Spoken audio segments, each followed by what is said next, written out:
It's the Infinite Podcast. Go tell your friends. It's the Infinite Podcast. My God, it never ends. It's the Infinite Podcast with Rob and Cork the Kid.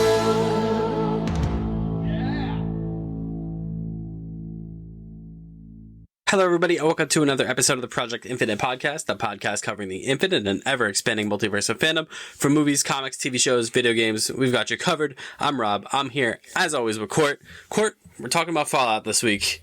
And what a show. Oh, incredible.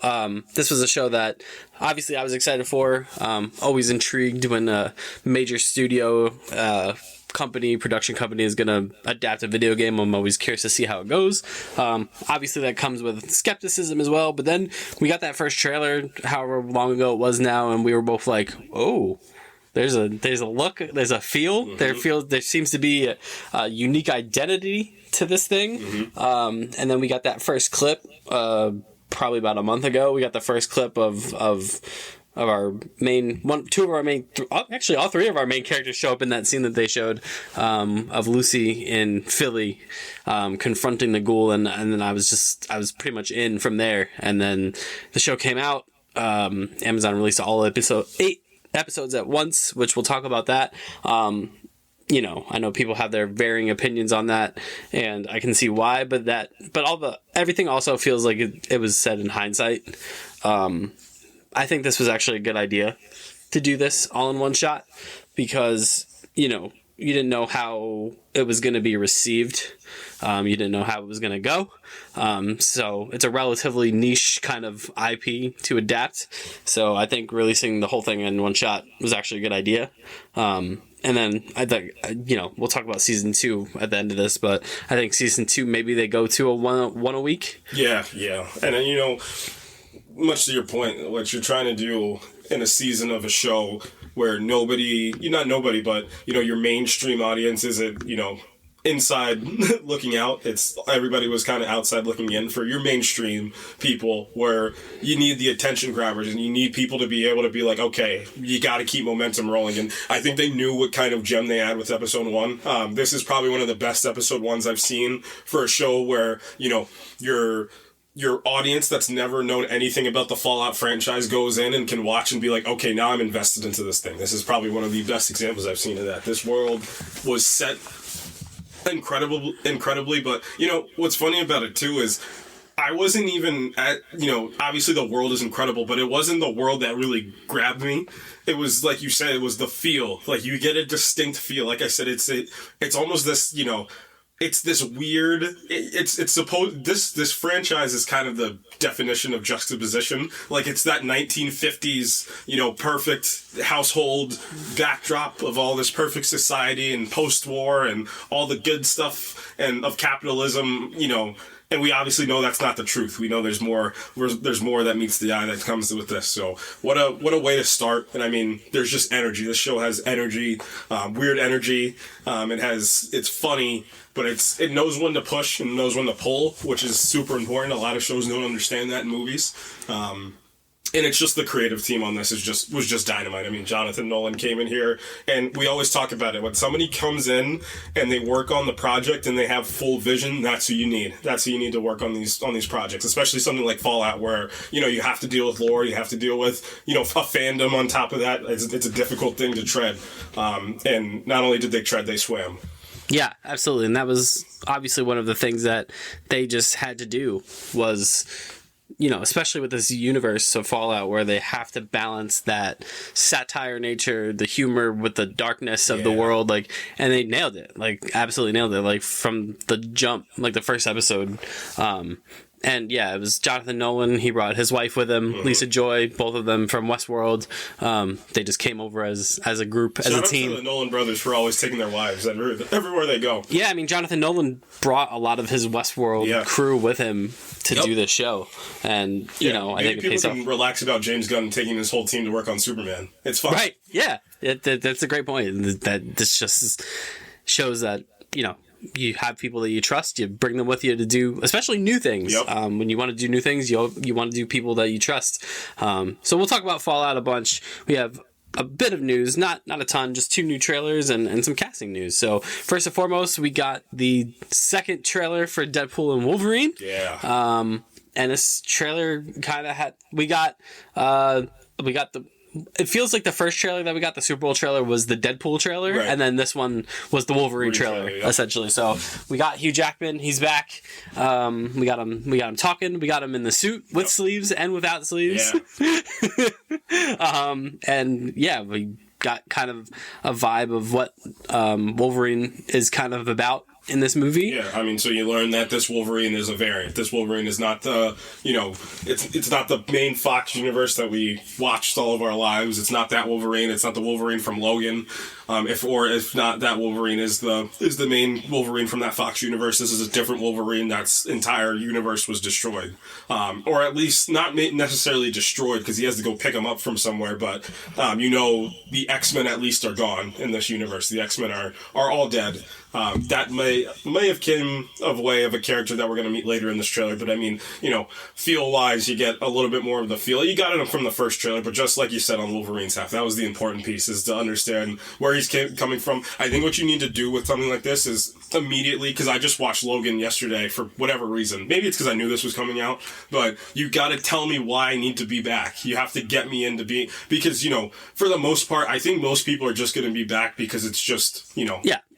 I hate to use the word nostalgia bait, but, it's my Wolverine that I grew up with watching. He's back as the main Wolverine, finally wearing the suit, finally being like a main level version of him. Like, but, logically speaking, why is he back? Like, why are we doing this? Like, and, I'm sorry, a big reason why we're doing this is because Ryan Reynolds. Like, this is a big reason, I think he has earned this credibility to be like, I'm going to kind of just do what I need to and have a lot of fun doing it. And you made a good point before we hopped on. The fear that I have is, it's not the movie itself, it's the people that are going to watch this movie. Why are you watching this movie? That's the fear that I have. Yep. Yeah, 100%.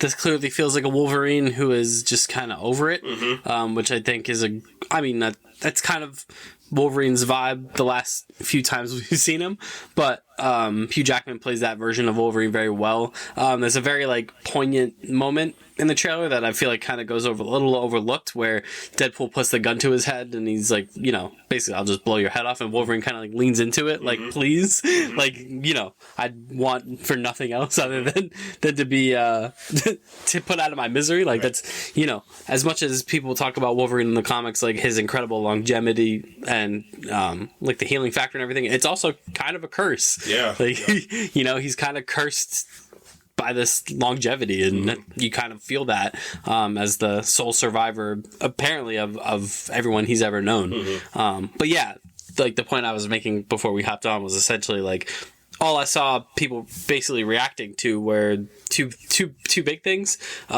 The Ant-Man helmet and skull, and the portal thing where they jump through the portal. Neither of which I feel like are going to be particularly important within the confines of the movie. So I'm just like, the portal one, maybe that portal, maybe that might be, it might be a super twisted version of the Doctor Strange one, where they're just running across the most messed up worlds that they can possibly think of.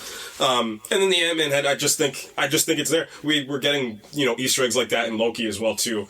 Speaking of Loki, the big piece of this story is the fact that the TVA, my boy Tom Wasgans from Succession, is playing, what's his name in this movie? Paradox. Mr. Paradox. Mr. Paradox. I think it's gonna be fun. I don't know particularly, or I'm trying to kind of weave together what I think that could mean. I just think that the collapse of the multiverse has started, and you keep making this point that this is the only Marvel movie this year. This is the only thing. This is the only. I know. Are we getting any more Marvel projects this year? Because they're not dropping Daredevil this year, right? I think there's something at the end of the year. Wonder Man? Maybe. Let's see. Is it Agatha? Yes. Whatever the new title is. That's my name of that show. Agatha, whatever the title this week is. Yeah, that is supposed to come out at the end of this year, which is, maybe not October release for something like that. But, I digress on that point. But I mean, the big piece I'm trying to say is, this is the only big thing that they're dropping. Like, this is the big thing. This is the big thing that they're dropping this year, and it's the only big thing that they're dropping this year. And I think that could mean they're trying to let this breathe, too. Yes. Just want to have this, kind of sit in people's minds and ponder and contemplate. This is a big deal. I can't deny that this is not a massive deal.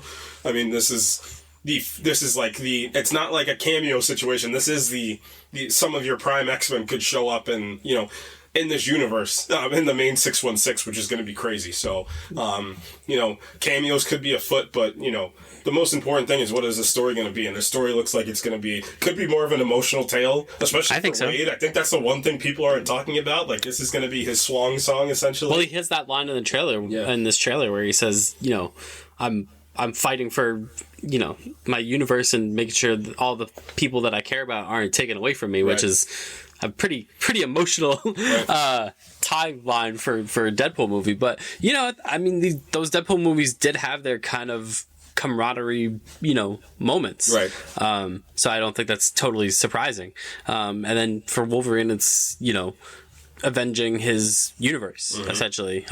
Speaking of cameos, there were a few in that Ant-Man shot that people have identified. So Lady Deathstrike, Kelly Hu is apparently going to be in this. We saw Azazel from X-Men First Class. It's almost like in the last trailer we saw we saw Pyro in the last Toad. Trailer. We saw Toad in this trailer. So I think that's just going to basically be the Brotherhood of Evil Mutants protecting who I think, or not who I think. Well, we know, it's Cassandra Nova. So Professor X's evil twin sister essentially will be the main villain of this movie. It looks like. Yeah. Cool, fun. What I'm thinking maybe for Wolverine's universe is Cassandra Nova does the new X-Men thing and the thing we saw in 2 episodes ago in X-Men 97, where she obliterates that universe. She kind of takes all the X-Men out in that universe, and Wolverine could have stopped her but didn't, or failed to stop her. Essentially pulls a Thor from Infinity War, for lack of a better term. Sure. Yeah. That would be interesting. Like, the one, after all the things he can survive, he couldn't survive Cassandra Nova, and it'll make it even, a deeper meaning, especially after Logan, your father figure, and then, the sister that's super similar to your father figure is your greatest villain. So your greatest, your greatest ally is super close to your greatest adversary would be a good thing to pull on for Wolverine. Yeah, that's a great point. Because she does have telepathy on the level of Charles.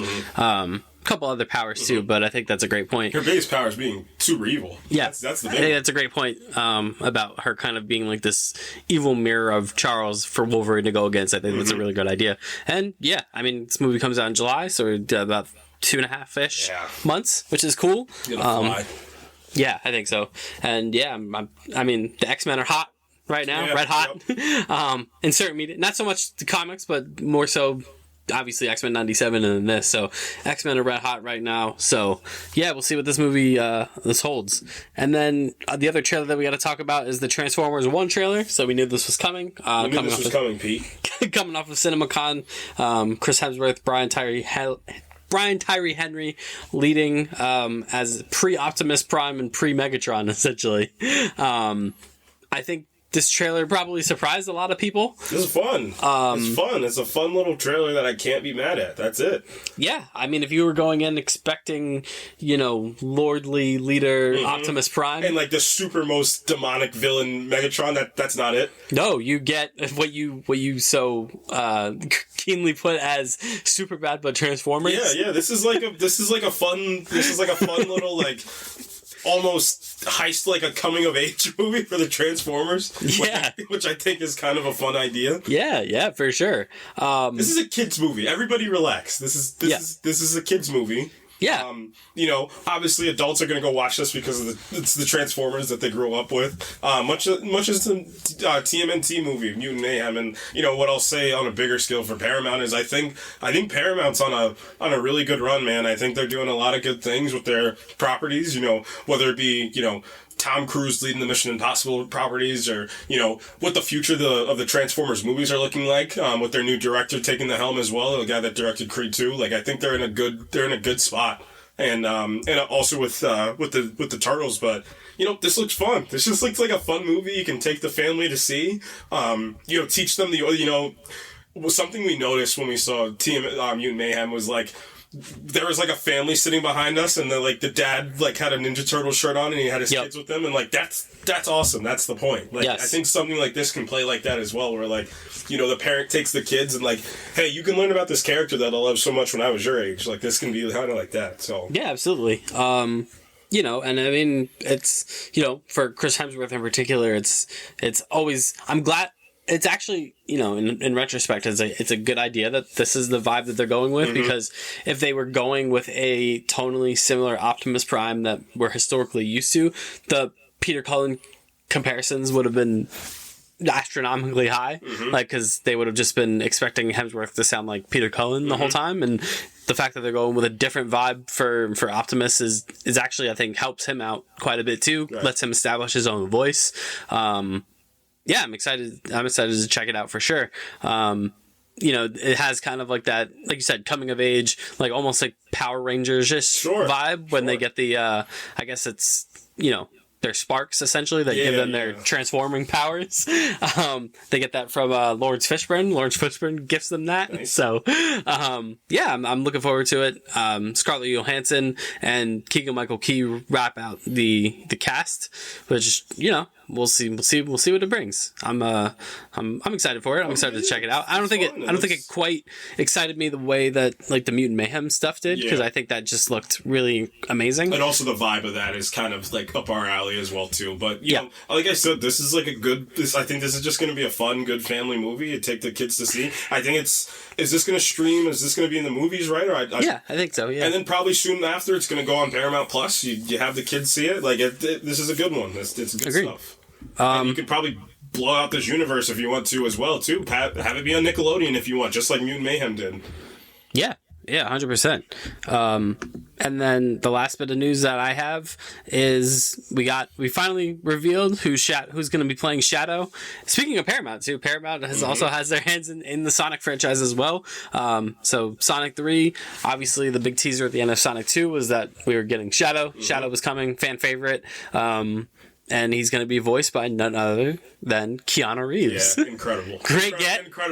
Incredible get. He joins Ben Schwartz and Idris Elba in this franchise that Idris Elba has said Sonic 3 is going to be for Sonic fans, essentially, is what is the vibe they're going for the third Sonic movie. And, you know, Shadow has that that Venom kind of anti-hero fan base about him that I think Keanu Reeves fits really, really well.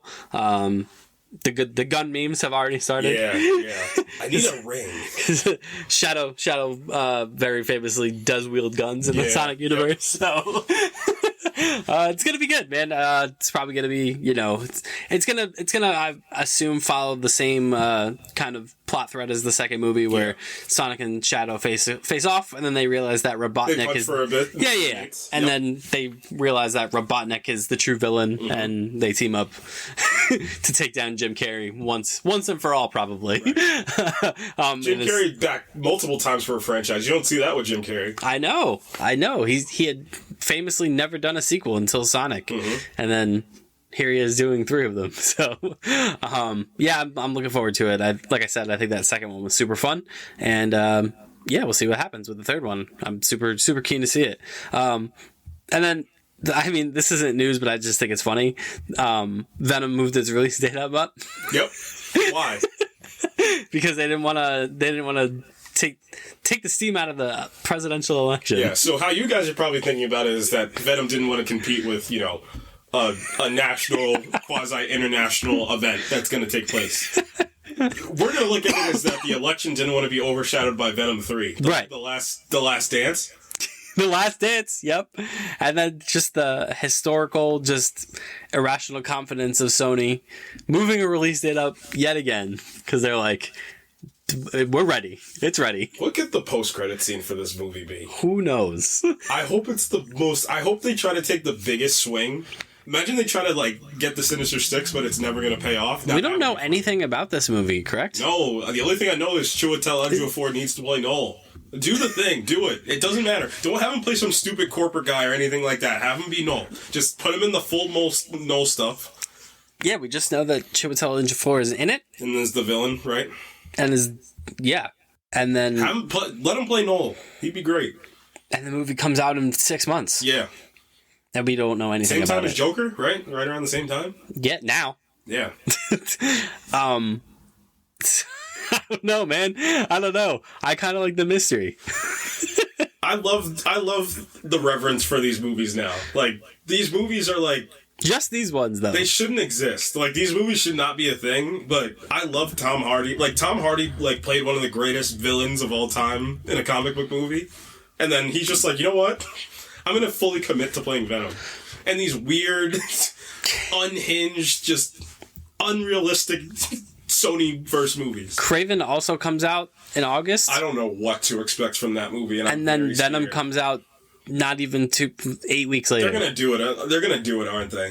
Probably. Because you have 4 of them right there. You might as well just do it at this point. You have Madam Web. Oh God. I told you. Hypno Hustler. El Muerto. El Muerto. I told you the way that they go about this is just they just keep redoing the Morbius post-credit scene. Yep, and just add somebody. Yeah, and then just everyone just keeps showing up at until that same. There's 6 of them. Yeah, and then they look around and they're just like, oh. 1, 2, 3, 4, 5. We're like a Sinister 6. Who should they fight? They should just bring Andrew back just for the jokes. Imagine they bring him back and they like kill him. Like he doesn't even get the job done. Like you think it's gonna be this big triumphant moment and then he dies. That would be insane. And then the movie ends, and that's the universe. That's it. They did it. They should fight Peter B. Parker from Into the Spider-Verse. And have Jake Johnson actually play the live. No. Make him animated. Now that's fun. That's fun. You make him animated, and you put him into the Venomverse, and he fights the Sinister Six. Or you bring the Sinister Six into that universe, and they fight on his terms. Or both. BOFF, both. I'm in. Like he's like losing, and then he teleports into the animated universe, and he's like, "It's my turn." You know what's hilarious? That I had fears for Deadpool and Wolverine, but like this movie, I'm like, whatever they do, I'm good. Because there's no stakes. Yeah, there is no stakes. The stakes is comedy at this point. If this movie flops, it's not a big deal. Yeah. Sony I have to worry about Deadpool and Wolverine. I don't have to worry about a universe that goes, not you, father. You, father. Like, I don't have to worry about that. Sony just hemorrhaging money for no reason. Yeah. No reason. At any time, they can decide to just not make these movies anymore. But they're just like, actually, we're gonna make several of them, actually. Oh, man, I love it so much. It's unreal. It's incredible. All right, Fallout. Let's talk about good things now. Oh, you want to keep talking about Venom? Yeah, Venom 2. We're doing a retrospective on Venom 2. On the best movie ever. We're going to do a retrospective on Morbius soon. What's that cop doing at the end? I don't know. Which one did he becomes a symbiote? Which one was that? Who cares? What have we done? They wasted Riz Ahmed playing Riot. They did. Riot. Good times. They better make Chiwetel. We're talking a lot about Venom. I'm not going to lie. We weren't even talking about it. And that's how influential it is. Yeah, because, I don't know. Here we go. Look. They did that whole setup with the cop at the end, and then he's not even in the cast list. No. So, I don't know. Just do Noel. Yeah, just do Noel. Like, have it be the most messed up situation. Bring Woody Harrelson back. Yeah. All right. Fallout. So, like we talked about up top, Jonathan Nolan brought his Westworld crew, and including his wife, Lisa Joy, onto this show that is obviously based on the Bethesda game series. Creator Tim Kaine, not so much involved in this, but Tim Kaine hasn't been involved in Fallout for a long, long time. He created the universe, he created the world, had a hand in Fallout 1 and 2, and then Bethesda kind of took over. So Todd Howard, obviously now in charge of Bethesda, was heavily involved in this show, seemed to be very proud of it, and, you know, as we always say, get the people that are associated with the thing to do the thing, get people that enjoy the thing to do the thing. Jonathan Nolan is a massive fan of Fallout. So this is somewhat of a passion project for him in a lot of ways. Cool. I think that's like one of the coolest things ever. And man, what an absolute treat. I think a treat is right. Like, and I said it. This show is horrifyingly beautiful. That's the best way I can describe this. Yeah, this show was incredible, and you don't get that without a stellar cast. Yes. So we have our three leads. So Ella Purnell, who is just quickly becoming everybody's celebrity crush and just absolutely dynamite in this show. Yeah, she's now known as the video game adaptation queen. She plays Jinx in Arcane, which is a critically acclaimed animated series. Now she has Lucy McClane in Fallout, who is very quickly becoming a fan favorite character. And she's just incredible, just from the moment she shows up in this. And then obviously, I mean, she's known for other things. Yellow Jackets, obviously one of her most, notorious roles that she's in. Star Trek Prodigy, she's a big part of, and then a few other things along the way. She was a voice in Invincible this season, and in the finale of Invincible, she has a minor role, so that's cool. Her and Walter Goggins both are in Invincible. Speaking of Walter Goggins, probably the standout of this. I see. What's funny is, like, I know he's the standout, but he's not my standout of this. Sure. That makes sense. But let me rephrase. He is the lifeblood of this show. You know, it's funny. Him and Emma Purnell are kind of the lifeblood of this whole thing. The three leads are, which brings me to who I think is the maybe the energy wielding character that I wasn't expecting to be, and it's what's his name? Aaron Moten. Yeah, he is probably the most intriguing character that I've seen in this show. I think he is one of the... I can't wait to talk about his arc in this show, because it is one of the most complex. And it's funny because, face front, it's probably... You're going to think it's, Walter Goggins' character. I think he has the most compelling story in this entire thing, and it's his present story. I think, past, present, future, the three of them kind of weave. Past, it's Coop. Present, it's Lucy, and present, I think it's Maximus, and then future, it's Lucy. I think that's kind of how you can play this. Yeah, and I mean, they really present Cooper Howard, aka the Ghoul, as almost like the protagonist. I mean, it's where the show starts. The show starts kind of like your... It's funny, like, this show uses point of view... This show is a lesson in perspective, in my opinion. And it's great to have three different perspectives on the end of the world. And three different ways to operate. And I think, like I said, this show operates so well, and because people just think it's past, present. I don't think people put enough stake into how much the show deals with future as well, too. Yeah, totally, man. It was such a smart idea to frame the show the way they did, with the title cards showing you the names of the characters and being like, this show is not just about this world, the show is about these characters and the people that inhabit this world. It's not so much the world. And I think this show does a really amazing job of establishing the world and establishing the rules of it. Really, really well in a way that doesn't leave people behind, in a way that doesn't... It's not inaccessible to people that aren't familiar with the Fallout universe. I think that's, kind of a stumbling block that adaptations can run into sometimes, is they kind of are either too heavy-handed with the lore, or they're not handed enough, or they're just like, you should know this, idiot. And I think Fallout does a great job of... just these, one or two lines of dialogue being like, here's this thing, and that's what it is. I think it's even deeper than that. It's not just what it gives you. I think it's the feel. I think this show is a lesson in how to make, like, a feel of a show, like an actual, like, almost physical feel to a show. And, a lot of that comes with that 1950s, perfect world backdrop, and then once you go up to the surface, how, desolate the world has become. And I think that juxtaposition really works in this too. As best as anything in the game has done, I think this is probably some of the best that it's done. So. Absolutely. Rounding out the cast, so we have Kyle MacLachlan, everyone's favorite, fan favorite. Kyle MacLachlan plays Lucy's dad. Who has an incredibly compelling character arc, one that, Fallout's known for its tremendous twists, and Hank McClane is catalyst for one of those twists, and the catalyst for another one of those twists is Moises Arias, who plays Norm, who plays his Lucy's brother. most people are going to know him from Hannah Montana. And he was really good in this. He was real good. He was real good. I wasn't sure I wasn't sure after Lucy left the vault how much time they were going to spend still in the vault. And I was pleasantly surprised that they made that a whole thing. Yeah, it's like when you switch, from third person to first person, that's how you kind of follow Norm in the vault after Lucy leaves. And it's really well done to show you kind of, vault life when, ish hits the fan. That's kind of what Norm is a surrogate for.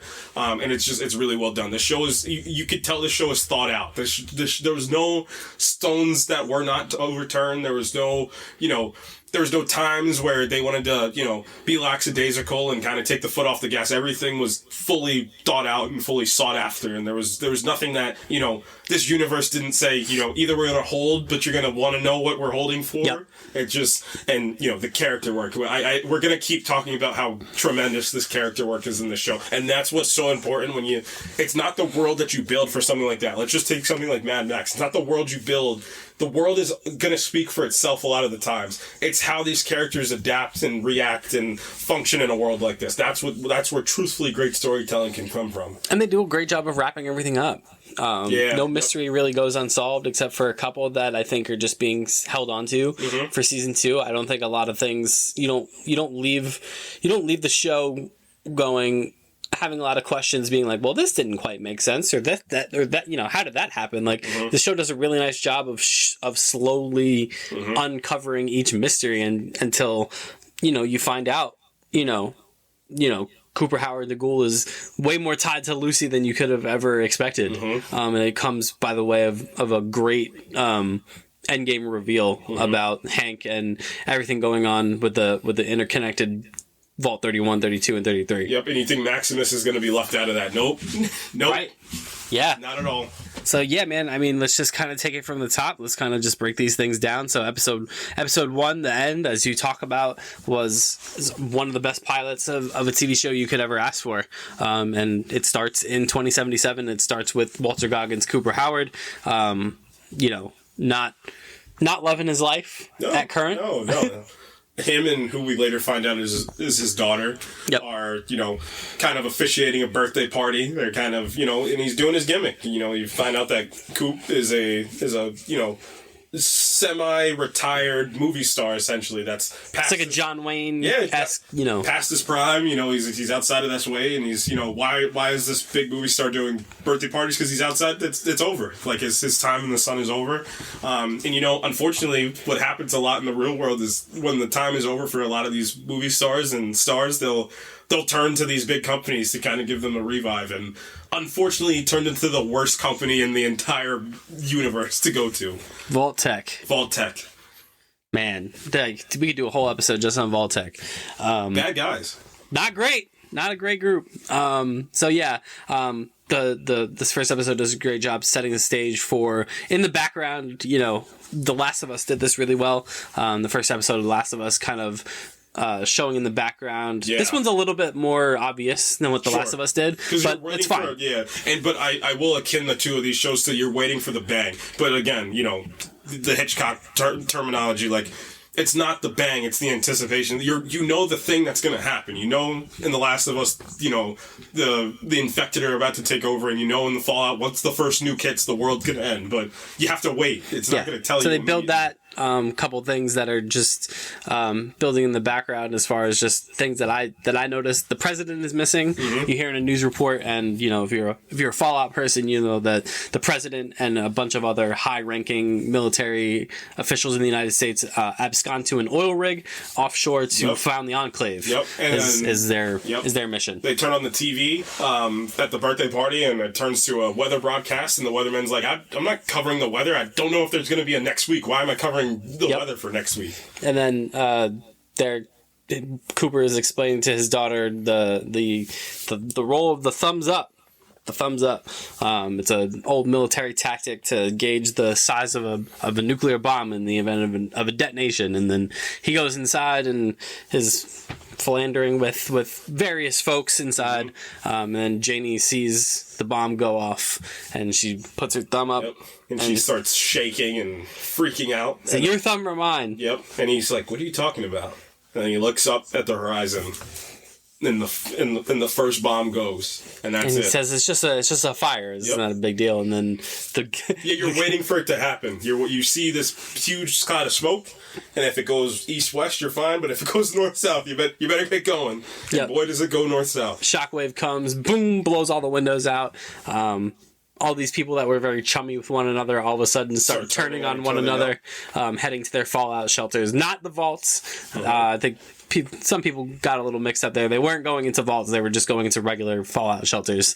And then, we fast forward 219 years later to the lovely life of Vault 33.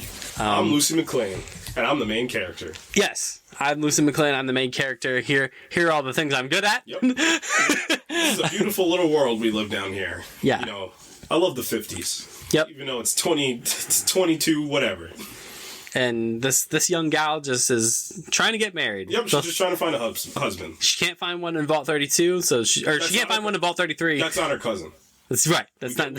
She's not related. She's not related to. So she has arranged a marriage with Vault 32, which every vault in the Fallout universe has a gimmick. Some of them are horrifying. Yeah. Others are because. You find this out in episode 8, the machinations of the vaults and what they were. They were a game essentially to Vault Tech and all these other companies. Capitalistic, like ooh, you see your cheatses from KFCs and your crazy holiday thing. That's for lack of, that's kind of what this whole thing was for the vaults. Like we're gonna have a seasonal gimmick for our vault. Yeah, so Vault 31, 32, and 33 are these three. It's a triumvirate of connected vaults that rely on one another. That's as far as we get. Because obviously the Vault 31 plot twist is integral to the plot, so we'll talk about that a little bit later. But 32 and 33 kind of seem to be kind of equals in this, and we don't really know about Vault 31 yet until way later in the show. So they're she goes to Vault 32 and 33, and big time she gets approved for her marriage. We find out that her father, Kyle McClanahan, Hank McClane, is the overseer of Vault 33. So she's the overseer's daughter, which is nice, good for her. Very nice. So we're setting up this marriage, and then stuff just starts being off. And then the Vault 32 folks show up.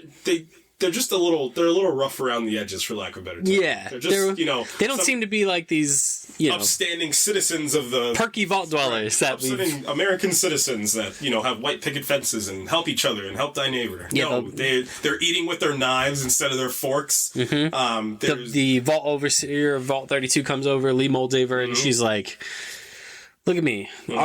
She says the old overseer he died. Yeah, and I'm here now. And our crops are gone. Are dying. Yeah. Okay. Hi. And you didn't come over before this? Yeah. Weird. But okay. Okay. It's a beautiful day. It's marriage. Yeah, it's marriage. It's great. It's good stuff. So she gets. Also, this is how I knew the show was unhinged. They go to open the vault door to Vault 32, and she has that great exchange with her cousin, where he's purposely not trying to open the gate because he's a jealous little man. Yeah, and he's in love with her. And he's like, "I love you, yeah, Lucy." She's like, "We can't do this. We know, Chet. Yeah, everyone knows that, Chet. Yeah, and we can't do this anymore because we're related and we're not kids anymore." Which, ugh. She's a cousin. It's all well and good, for a sex thing, but we can't conceivably build a future out of this. Yeah. And I'm like, this is great. Yeah. And the way she's so... My favorite thing about her performance is how just, early on, like, rain off the back she is about everything. Yeah. Okie dokie. Yep. Okie so she meets her husband. She gets a catchphrase. This is one of the coolest main characters that I've seen in a while. She meets her husband, and Monty. He seems decent. Yeah. Does he kind of look like Jonathan Nolan? I digress. And yeah, they get to... Yeah, there's a really kind of weird dinner.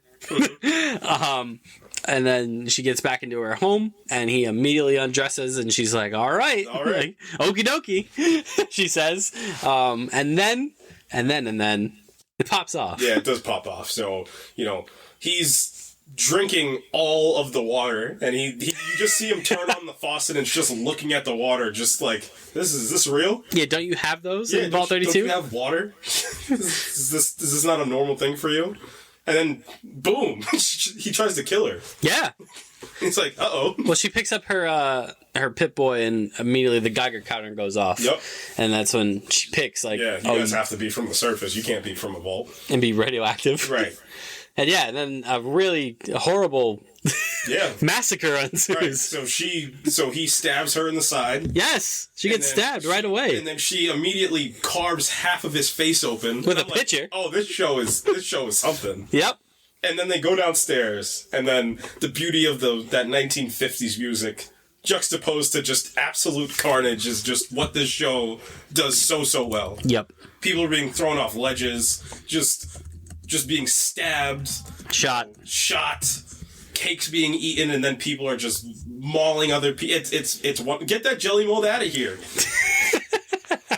It's one of my favorite bits in the whole show. Zach Cherry is amazing. I love Zach Cherry. He was in Severance. He's in this. He was in Shang-Chi. He's in Spider-Man Homecoming. He's such a fun guy that just does all these either smaller or bigger roles. But he's always in these like weird positions, especially in Severance and this. He's 2 for 2 with these. Get that jelly mold out of here is just gonna be. It's gonna live in my brain. That's the best line. I don't care. That's my favorite line. It's gonna live in my brain probably for the rest of eternity. It's get so that good. jelly mold out of here. So immediately after one of the Vault 32 people take one of the Vault 33s, plunge his mouth full with a gun, shoots the gun and kills 2 other people, including them. What is this show? Lucy's girlfriend, her friend, gets stabbed in the face with a fork. Who's pregnant? And then she immediately takes a gun and shoots multiple people right after that. Beautiful. Lucy's out there hitting people with tranq darts. Because she's still morally good. Yep. Which I think is so good. Yep. Chet gets confronted by one of these folks, and he's like, "Sir, please." Yeah. I don't want to use force. But I'm gonna. And then what happens? He takes the... He does a little sidestep move and closes the vault door on some poor soul from Vault 32. All the blood cuts him in half. It's great. And then Lucy shows up. Her husband returns. Somehow Monty returned with half of a jawline. Mm-hmm. And he's got her dead to rights. And then Dad shows up, saves the day. Temporarily. Yeah. Because they get to the front of the vault and Moldaver's there with a bunch of the other vault residents, and she's like, remember that, that bit with the trolley and the train tracks? We're going to do that. We're going to do that bit. You can save all of these people of Vault 33, or you can save your daughter. Choose. Kyle MacLachlan will not sacrifice his daughter, so he throws her in a room and he says, "You're on my world, Lucy." Yep. And then Moldaver tranks him and takes off with Kyle MacLachlan. So that is our impetus for Lucy's journey. She's gonna go find her daddy. Great hero's journey. This is like a good example of it's borderline pretty simple. And I mean, we talk about it all the time with Top Gun Maverick. Sometimes you don't need to do the most overcomplicated thing to be a good story. Like, this is just a very simple way. Villain, quote unquote villain, takes your father. You have to go out into the world, this new world that you've never been to. Good action adventure trope, but it works. The entrance to Vault 32 is destroyed in a bomb blast, and Vault 33 is left to pick up the pieces, and Lucy's like, all right, I'm going to go get my dad. Okie dokie. I'm going to go get my dad, and everyone's like, you can't leave the vault. Yeah. It violates everything we were brought up on. Yeah. Reclamation Day. Like, we're not supposed to leave the vault until Earth is ready for us to come up and save it. That's what we're going to do. And Lucy's like, well, I got to go, so... bye-bye. We get another great moment when the guy's like, you get back here right now, young lady. Yeah. And then she leaves. Yep. And he's like, well, that didn't work. Yeah, that didn't work. So, and then she steps out into the wasteland. The wasteland, and then okie dokie. And then we meet our third main character. And this show, the first episode in particular, does such a great job of these cut to blacks where I'm like, wait, is the episode over? And then another thing happens. Yeah, another character gets introduced, and then we're introduced to Maximus, who's just getting the absolute crap beaten out of him. We are introduced and again, I can't stress enough, this show does a great job of world building through its characters. So through Cooper Howard, we're introduced to pre-war America. Through Lucy, we are introduced to the idea of the vaults. Yeah. And through Maximus, we are introduced to the Brotherhood of Steel. Yep. All three things. And then there's a fourth one that Coop gets to spin the block on at the end. Yes, absolutely. So we're introduced to both Maximus and the Brotherhood of Steel. We basically see that they're a highly militaristic, but also highly kind of quasi-religious group with their own. That's a potent mix. That is really goosebumps. Maximus is kind of he's an aspirant, so he's a grunt essentially. Like he does all the crap work literally. For the Brotherhood of Steel. This is a great bit that you called out. The shooting bricks. I told you this show had to have been written by people that are like around our age. Like helped had to write this because I know Jonathan Nolan had a lot of stuff to do, but like when Coop at the end of the episode says, "I do this for the love of the game," and when they're literally shooting bricks. That's like us. Like, that's something like... It's so good. And I didn't even catch it until we were watching it, the first episode together. And you're like, are they literally shooting bricks at the basketball hoop? And I was like, wait a second. That is brilliant. Oh, my God. So, yeah, Maximus, he's... One thing about Maximus, he just doesn't like what he does, man. But he's in it for the Brotherhood. He's in it... And this is a great example of... You know, when you're talking character wants and needs, like, you know, Maximus is the definition of, you know, of wants. Like, he supersedes the needs for his wants, which, you know, on paper usually is a villain trope to take the wants, not the needs. But, you know, Maximus is, like I said, I'm gonna keep banging the drum on this. I think he's the most compelling character out of the three of them because he is not the face front, you know, he's not the face front good that Lucy is, but you can still sense, you know what he is? He's the definition of the word potential. He has the potential to be this noble knight, but he lets his emotions get the best of him each time. But again, it's this thing I always say, you know, when, you know, this happens a lot of times in TV shows and movies where, you know, us, the people, are like, why would this person do, not us, because I think we know better a lot of the times, but, you know, a lot of main audience would be like, why would they do that thing? That's so bad. I said, because we're human beings. That's why he would do the thing.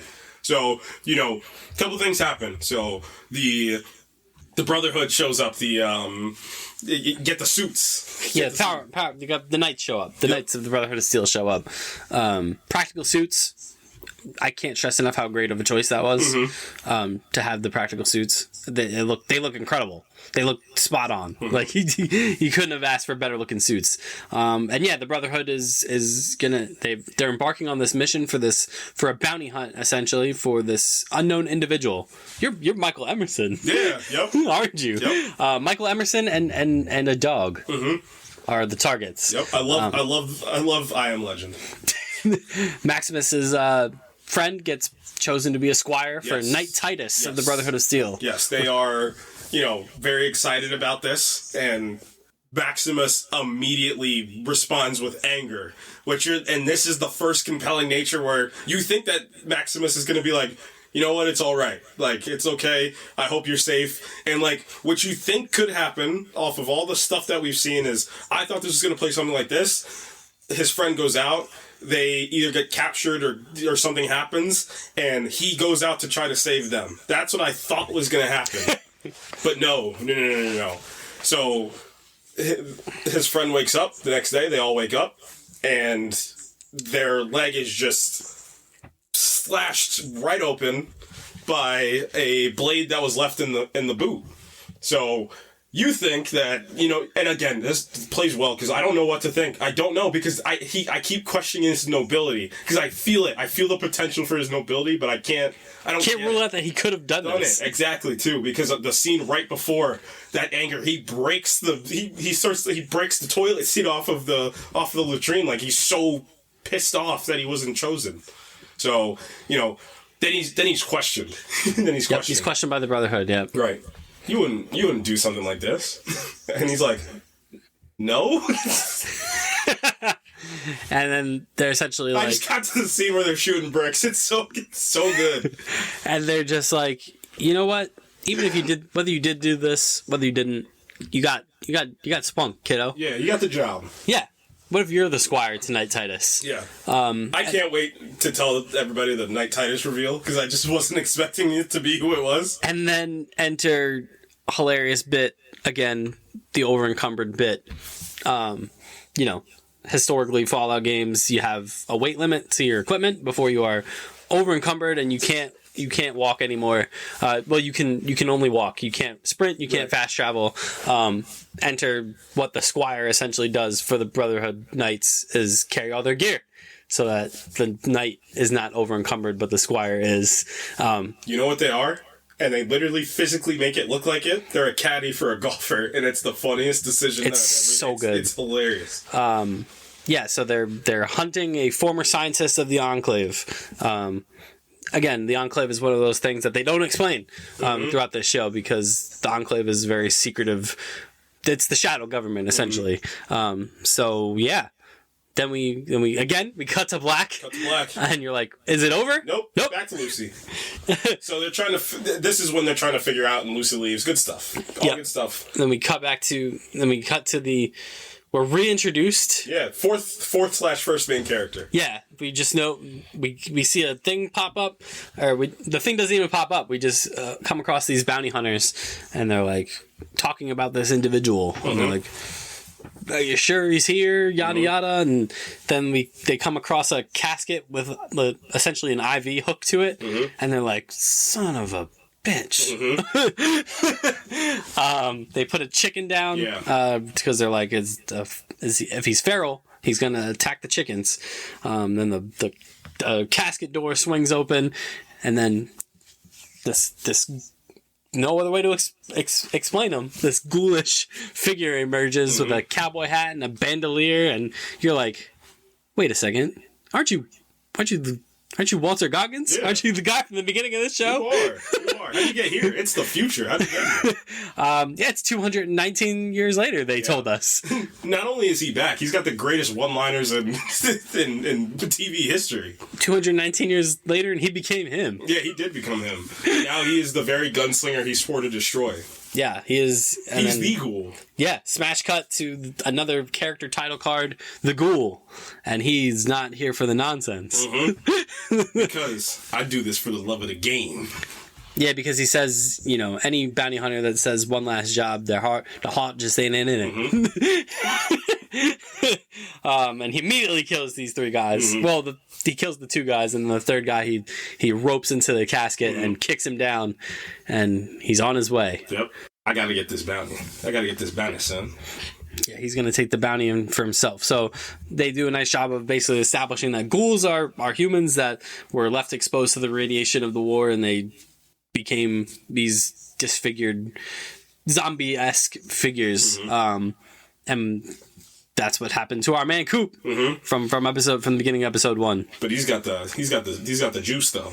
Yeah, he's got the juice. Literally, he's got the juice that keeps him going. Then we go to episode 2, the target. So we're introduced to Michael Emerson's character. The cold opens in the show are money. The Doctor of the Enclave. This one, I didn't like this one. I don't like it. Well, it's sad. Anytime puppies die, it's sad. Man, they show it. They do show it. Oh man, I did not like this. I was not a fan. So you find out again. This is a great kind of meta commentary. So throughout Fallout history, you typically get a companion called Dogmeat, which is just this dog. Dog takes various forms. Most popularly, especially in Fallout 4, became a German Shepherd. So that's what they opt for here. And then, hilariously, what the show does is they're like, the running joke in the Fallout games is like, how is Dogmeat so durable? Like, it's just a dog. And then Fallout TV show, my man Jonathan Nolan was like, what if genetically engineered dogs? And I'm like, that is a fabulous explanation, Jonathan Nolan. So Michael Emerson's character takes a liking to one of these genetically engineered dogs, CX-404. He keeps it for himself, and they escape the Enclave together. he puts a thing in his neck. Yeah, you're the MacGuffin of it. You're the MacGuffin, temporarily. Yeah. You're the temporary MacGuffin. His head is the actual. His head is the encasing of the. MacGuffin. And then what this show does so well is they're just like, you think that all these characters are just it's gonna be like a Game of Thrones sitch where they're like, you gotta hold off and hold off, near and miss one each big other. old boom at the end. And then all of a sudden, Lucy just runs into Michael Emerson. Mm-hmm. This world is small, ain't it? Yeah, it really is. Yeah, one of the biggest states in the country, California. It's almost like a video game. Yeah. Like, oh, I'm running into this character now. And Michael Emerson plays the role of, I'm an important NPC in this. Yeah, I gotta deliver you some some exposition real quick. Go back to your vault dweller. Your kind ain't welcome here. How do you know I was a vault dweller? Well, you look like an idiot. You look like an idiot and you smell good, so you have to be. And he basically tells her, like, look, this world ain't for you, sister. Mm-hmm. It's a terrible place. Yep. Please go. Yeah. And then he just vanishes into the darkness. Literally vanishes into the darkness. Come back to Maximus. Maximus, he's on the mission. He's going. With Knight Titus. This is great. Yep. Brotherhood of Steel. Yeah. This guy's awesome. He's the best. Look at that Knight. He's probably super noble and super good guy. No, he's just Michael Rappaport. Yeah. Yup. Who's this Tingus Pingus? Who is this? So they get attacked by a bear, a Yaogwai. A radioactive bear that's like 20 feet tall. It's called a Yaogwai in the Fallout universe. And you find out, Knight Titus sucks. He's the worst. He's like you're like a sucks. bad person. He's a coward. He is a coward. Which is a great, Spider-Man, Homecoming, right? Mm-hmm. If you're nothing about the suit, then you shouldn't have it, right? He gets attacked by this bear. Maximus kills this bear in 2 shots. Yeah, 2 shots. Gunslinger perk activated. Mm-hmm. Not bad. And Michael Rappaport is like, you suck. You did this. Yeah, you did this. Now come put the healing potion from Fallout in me. The stim pack. Yes. Before I die. Lucy used the stim pack in episode 1. Yeah, she did. And Maximus is just like, why'd you make fun of me? That was kind of mean. So, yeah. Unfortunately, I'm going to watch you die. And again, he could have just saved him and done the noble thing, but human nature dictates the nobility. And he has aspirations, man. Mm-hmm. He has aspirations. Yep. He wants. I think he literally says it. You don't deserve that power. Mm-hmm. You don't deserve that armor. And the subtext is like, I do. Mm-hmm. And he takes it. He takes the power armor, and he takes the name. Yes. So they send him out. My guy from Superstore. I forgot his name. I love this guy from Superstore. He's in Superstore. He was in Johnny Pemberton. Yeah. He was in 21 Jump Street. He's so hilarious in this show. Oh, he's great, and he gets better. Yeah, he gets an arc. he gets a little bit of an arc, which was crazy. So yeah, Michael Rappaport, you die, and you got your power armor stolen. Not bad day to be a Knicks fan, I guess. Cut back to Lucy. Lucy keeps meeting different types of people, and then and then who does she run into? She runs into Michael Emerson again. Yeah, yep. In the city of Philly, the town of Philly, which Filly. I love this. I love that they built a whole practical post-apocalyptic wasteland town that invokes. Have you ever played Fallout 3 and invokes big megaton vibes? Like it's built out of scrap metal. There's an airplane fuselage that they use to segue you into downtown, and it's got all the bits and pieces that you'd expect from a video game town. It's got the item sellers and all that stuff. You're the Vault Boy bobblehead from Fallout, aren't you? She walks into a store and she runs into just a hilarious woman. Yeah. Who is just like... The woman more or less is just like... Get lost. Yeah, get lost, you stupid vault dweller. Like, you look stupid. Well, she goes, I thought all you dipshits were dead. Just what she said. She said, oh, shoot, you're like an actual vault dweller. Yeah, she's like, no shit. This is crazy. And then she runs back into the doctor. Yeah. Michael small world, ain't it? Yeah, small town, ain't it? Philly, the small town of brotherly love. Michael Emerson shows back up, and we find out that the people of Philly have arranged for him to be safely brought to Moldaver. Yeah, because we believe in Moldaver. And Lucy's like, you say Moldaver? Yeah, she took. But didn't she say she kidnaps dads? Yeah. She said she's not a good person. She kidnaps dads. And then the ghoul shows up. Yeah. Yep. The ghoul shows up, and then who shows up after the ghoul? Maximus shows up right after the ghoul. The ghoul shows up, and he's like, come for this here bounty. And then he kills everybody in the town. Yeah. Murders heaps of people. He shoots Michael Emerson in the leg. Yep. Blows his leg off. Yep. He stabs the dog. Yeah. Hey, come on, man. Not good. Come on, man. You were on my good list for a while, ghoul. Right. And then, yes, we get the scene that was released to the public where Lucy's like, speech check, charisma check. Sir, please. I know this is a crazy situation for all of us, but if you continue down this path, I have no choice but to believe that you're the primary aggressor, and I will have to use force. You're right. And the ghoul's like, huh? And the lady on the ground's like, fucking vault dwellers. Like, Jesus Christ. And she shoots him. She shoots him with the Trent gun, and one of my favorite ghoul lines, that is a very small drop in a very large bucket of drugs. And then they luckily escape because Maximus intervenes. Stand down, ghoul. Stand down, ghoul. I'm the noble Knight Titus. They fight. Maximus gets the better of the ghoul just because of just the sheer Hulkbuster-y nature of the power armor, and the ghoul just has guns. But the ghoul, understands the situation. In the world. He turns the tables on Maximus. And all the meanwhile, we're getting Michael Emerson a new leg. They just kind of.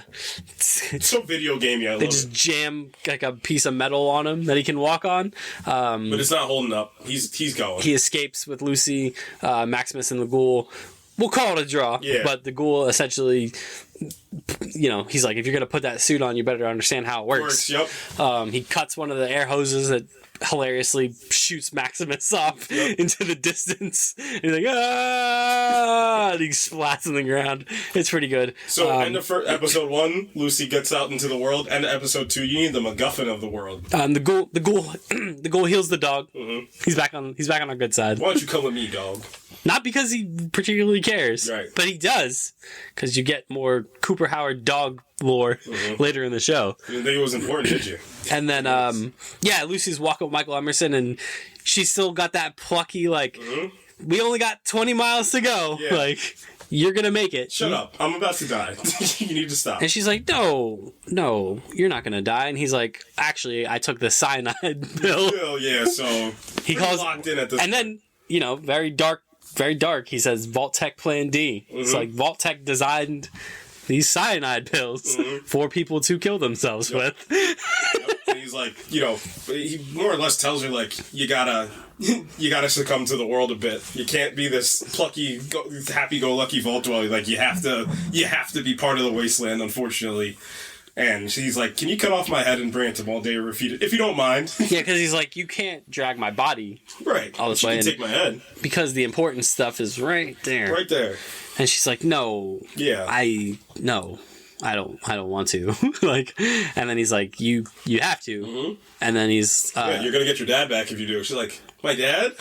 How do you know my dad? Yeah. Why did you say that name? Oh, because he says, he literally says, the segregated dad back, Ms. McLean. And she's like, why did you say that name? And then she pulls out, he gives her the little chainsaw sword. And she just, okie dokie. Yep. Set to the, I don't want to set the world on fire again. Just the beautiful juxtaposition is just... It's great. Yep. And she revs up the chainsaw and presumably cuts this man's head off. And then we go to episode 3, where Maximus is in heaps of trouble. Yep. Because he's trying to fix his power armor, so he leaves the power. Never leave your power armor, son. Yeah. What are you doing? That's 101. He goes to get it fixed. Hilarious video game bit where she's like, 4 caps to fix your thing, and he's like, what about 3? And she's like, fuck off. Yeah. So he goes to the dentist, gets a couple of his teeth smashed out in exchange for caps, because in the Fallout universe, bottle caps are currency, because money means nothing because there's no government. Right. But there is a government. There's multiple governments. Including the government. And the government is the one that we care about. The government is the one that's really running things, but the government, that's cool. So yeah, Maximus gets back. There's those pesky raiders who are just picking at his power armor. Maximus gets into a bit Maximus has hands. Maybe you get hands when you get the crap beaten out of you multiple He gets into a bit of a scrap.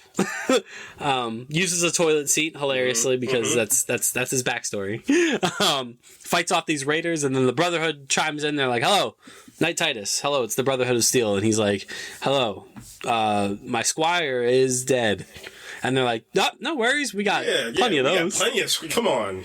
And he's like, we'll send you a new one. He's like, no. Yeah, I don't need it. No. And he smashes the radio, and then eventually the squire shows up, and who is it but Johnny Pendleton? Yep. So Maximus traps himself essentially in his armor for the duration of this journey, because he can't reveal himself to his arch nemesis. And then Lucy's trucking along. She's got the head. Oh no, you're the ghoul. You found me. Well, first, what finds her is a gulper. Yeah. This just hideous, disgusting looking squid creature. Squid fish person creature that just eats Michael Emerson, the rest of him. Yeah. And she's like, "Nah, man, dang flabbit." Yeah. And then the ghoul shows up. Yeah. And this is what I love about this show is like, you like Lucy so much, and you just expect her to have like that traditional main character kind of luck, where she can kind of talk her way out of situations or get out. But nah, the ghoul just shows up and just pummels her. Yeah, and not only that, I'm just gonna sacrifice you so I can get the head back. So that takes care of that. Yeah, he keeps dropping her in and out of the water to lure the gulper in, because she's like, he has this great monologue about torture, where he's just like, they said it's not effective. He's like, but I'm not torturing you, sweetheart. I'm using you as bait. His accent as the ghoul is incredible. Where he developed it, who knows? So again, now we're getting back to some of my favorite bits, and it's the post crazy episode 1 massacre of Vault 33. Yeah, we go back to Vault 33, which I kind of wasn't expecting. Yeah, and then they turn Norm into your point of view character from the Vault. He's like he becomes an investigative journalist. Yeah. He turns into like a 1930s like investigative. I gotta beat it, Toots. I gotta uncover the truth about this town. Well, yeah. I mean, before we get into his investigative journalist arc, he's essentially, because now we have a council, because in lieu of Hank McClane leaving, we have no overseer. So we have Betty. Blind Al from Deadpool. We have our guy from the Jelly Mold. Yeah. We have him. Yep. Woody. And then we have Norm. Nope, Norm's the brother. Yep, it's Reg. So Reg, Betty, and Woody are like they've assumed control of the vault. And Norm is like, we gotta execute these raiders, right? Like, they're terrible people. They massacred our vault and they took my dad. That's not the Vault Tech way. Yeah, like, shame on you, Norm. How dare you think like this? Get lost. And then that's really all we get from Vault 33 at this point. And then we go back to the past. In one of my favorite episode endings ever. We get Cooper Howard he's like, I've never done advertising. Well, first he looks at the billboard. That's what. Yeah, we get Coop and Lucy. We get Ghoul and Lucy walking. Like, he takes her prisoner, and poor Lucy is just miserable at this point. And she looks up she sees a Vault Tech billboard, and she's like, my home. I miss this place. And then Ghoul just blows a fucking hole in the billboard, and you're just like, wow, he's a real dick, isn't he? Yeah. Like, he couldn't even give her like that kind of like satisfaction of like looking at. But then we flash back to the past. Smash cut to him wearing the same suit, walking out to what you think is just a woman that works there, kind of talking to him. You're ready to meet the suits, and this is where the true villain starts to come through. So they're gonna put me in the movies. He's doing the ads. He's being that good movie star on set. And we also get, kind of like the introduction to Vault Tech proper, where he's like, so these suits can stop radiation, huh? And they're like, yeah, sure. And you're like, if that's what you want to think. What's going on here with Vault Tech? What's going on with Vault Tech? Why would they do that? And yeah, we get a montage of him doing a bunch of poses, and then famously, he goes, "Hey, what if I did a thumbs up?" And they're like, sure, man, whatever. Yeah. And then our guy, Bud Askins is there, and he's like, whatever you want, Coop. And she's like, did you just call him Coop? And he's like, yeah, we're good. And yeah, we find out that Cooper Howard is the poster child of Vault Tech. We don't really know the implications of that, other than he clearly has regrets some 219 years later about it. And then we get to episode 4. With one of my favorite openings of this entire show. So basically, Lucy and the Ghoul, they need some more of that good for the Ghoul, for Coop. Which we don't know what it does. We just know he's on it. Yep, he's on it, and it's keeping him alive. It's keeping him going. Essentially, what I think, it's probably just like a temporary radiation cure that doesn't send the mind into an absolute like zombified frenzy. But he meets Roger. Neil Huff as Roger. The saddest character in the show, if you ask Court. He's the saddest character in the whole show. He's just a down on his luck ghoul. Oh, man. Them recounting their memories of... He's like, remember ice cream and apple pie? He said, what about that good old mac and cheese? He's like, ooh. Blanco mac and cheese. Ooh, that's the good stuff. And immediately shoots him in the head. I'm like, no! And Lucy's like, oh, look at this. She's like, why? She's like, oh, look at these two having a good old... Maybe he isn't so bad. Oh, no, he is the worst, actually. He's blows poor Roger's head off, and she's like, why did you do that? And he's like... I gotta eat his brains, actually, so I can get some of that good. Yeah. He's like, you know, you're gonna become me eventually, sweetheart. They're like, this is what the world does to everybody, and the sooner you get used to that, the easier this little journey's gonna be for you. But then she says her name, and he says, what'd you say your last name was? McLean? Why did you say that name? McLean? I knew a McLean once. And you're like, huh. Why does everybody know my dad? Says Lucy multiple times. Why does everybody know my dad? Vault 33, we start getting into the investigative journalist part of Norm's arc, where he has an exchange with one of the... Norm needs to be punished. Norm's... I love that bit where they're like... Norm's like, I've already done the worst thing that we have here. Yeah, what do they say to him? They're like, you don't care about your work? And he's just like, yeah. Yeah, don't really. Nothing you're gonna do is gonna change that. Yeah. Well, here, you can deliver the prisoners their food. The prisoners are just... The Vault 32 people are just horrible. Or are they? Or are they just survivors? And then he has an exchange with one of the prisoners, and... There's such a subtle thing they do, sorry. It's when Betty goes to give him the piece of cake, and the knife's just stuck in the cake when she hands it to him. Because she basically tells him, like, you're not wrong. Yeah. About them. Yeah, but we can't do anything about it. Gotta follow the protocol. The protocol, Gotta follow the handbook. And then Norm, like I said, has this exchange with this prisoner, and he's like... You don't know what those people were up to in that Vault 32. Like, it was weird vibes. And Norm is like, weird vibes, eh? Chet? Yeah, we're going on an adventure. We're going down the hall, Chet. Yeah. Chet's now Lucy's friend's new surrogate husband, which I think is hilarious. He's like, Chet, let's go to Vault 32. And Chet is like, why? Right. He's like, because. And Chet's like, all right. All right, fine. Let's go. Meanwhile, the Ghoul needs some of that good. That's the only way I'm going to explain those vials that he takes. He needs some more of it. So he takes them to a shop, very video game-esque. Takes her to an exchange shop. I'll exchange this woman for all the vials that you have. All the drugs, please. All the drugs. One drugs, please. Yeah, can I have one of the drugs, please?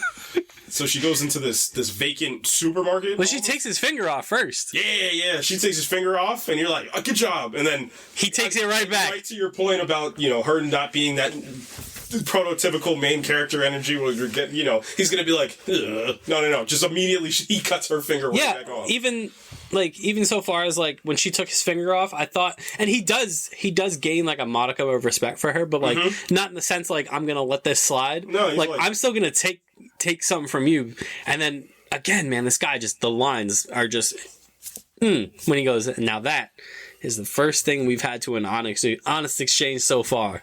And I'm like, that's the good stuff. Yep. Yeah, he takes her finger right off. Yep. And he lets her just wallow in the wastelands. She's missing a shoe. Yep.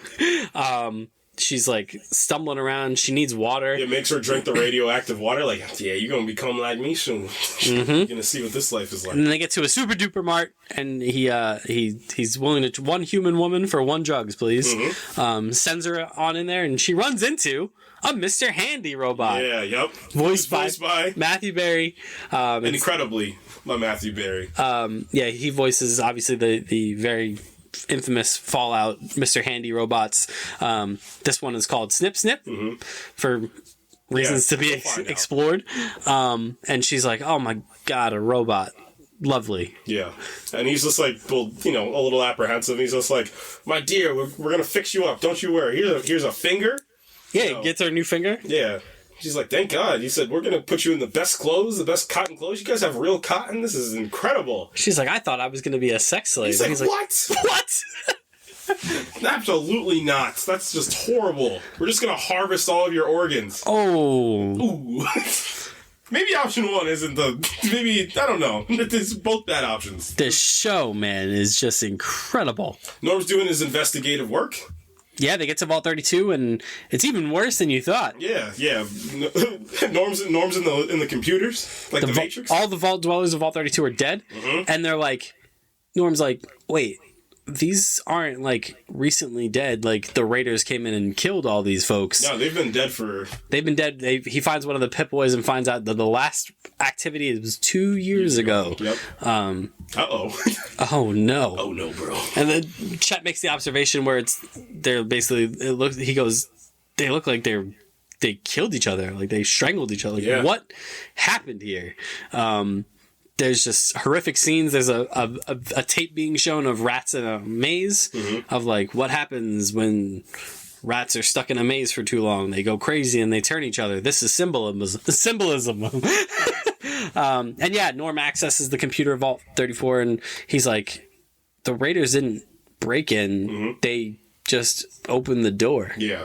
And Chet's like, no, you can't do that without a Pip-Boy. And then my brain was like, the dad opened the vault. Of course. Yep. And then, nope. It was Norm's mother. Rose McClane's Pip-Boy accessed the door. How'd you do that? How do you do that? How you do that? We don't know anything about Mama McClane. No. We know she's dead. Yeah. And then Lucy wakes up.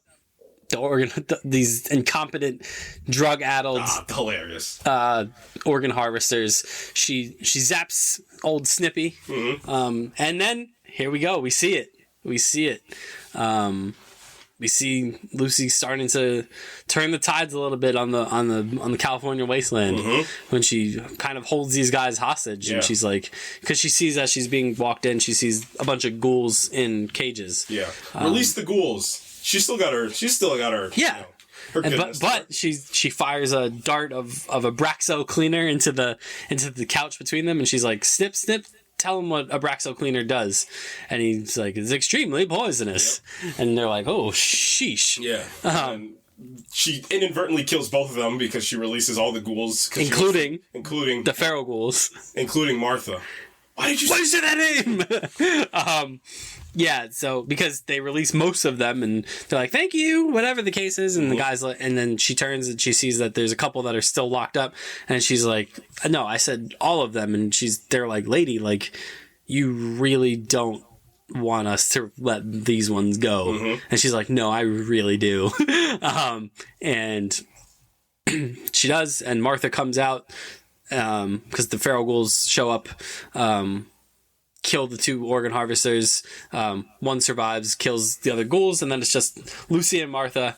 And Lucy saw this with Roger. She saw this happen. She's trying to bring Martha back. Like, yes, your name's Martha. Like, focus on your name. And then Martha goes feral, and Lucy kills her. It's the first time she's actually killed somebody directly. Right.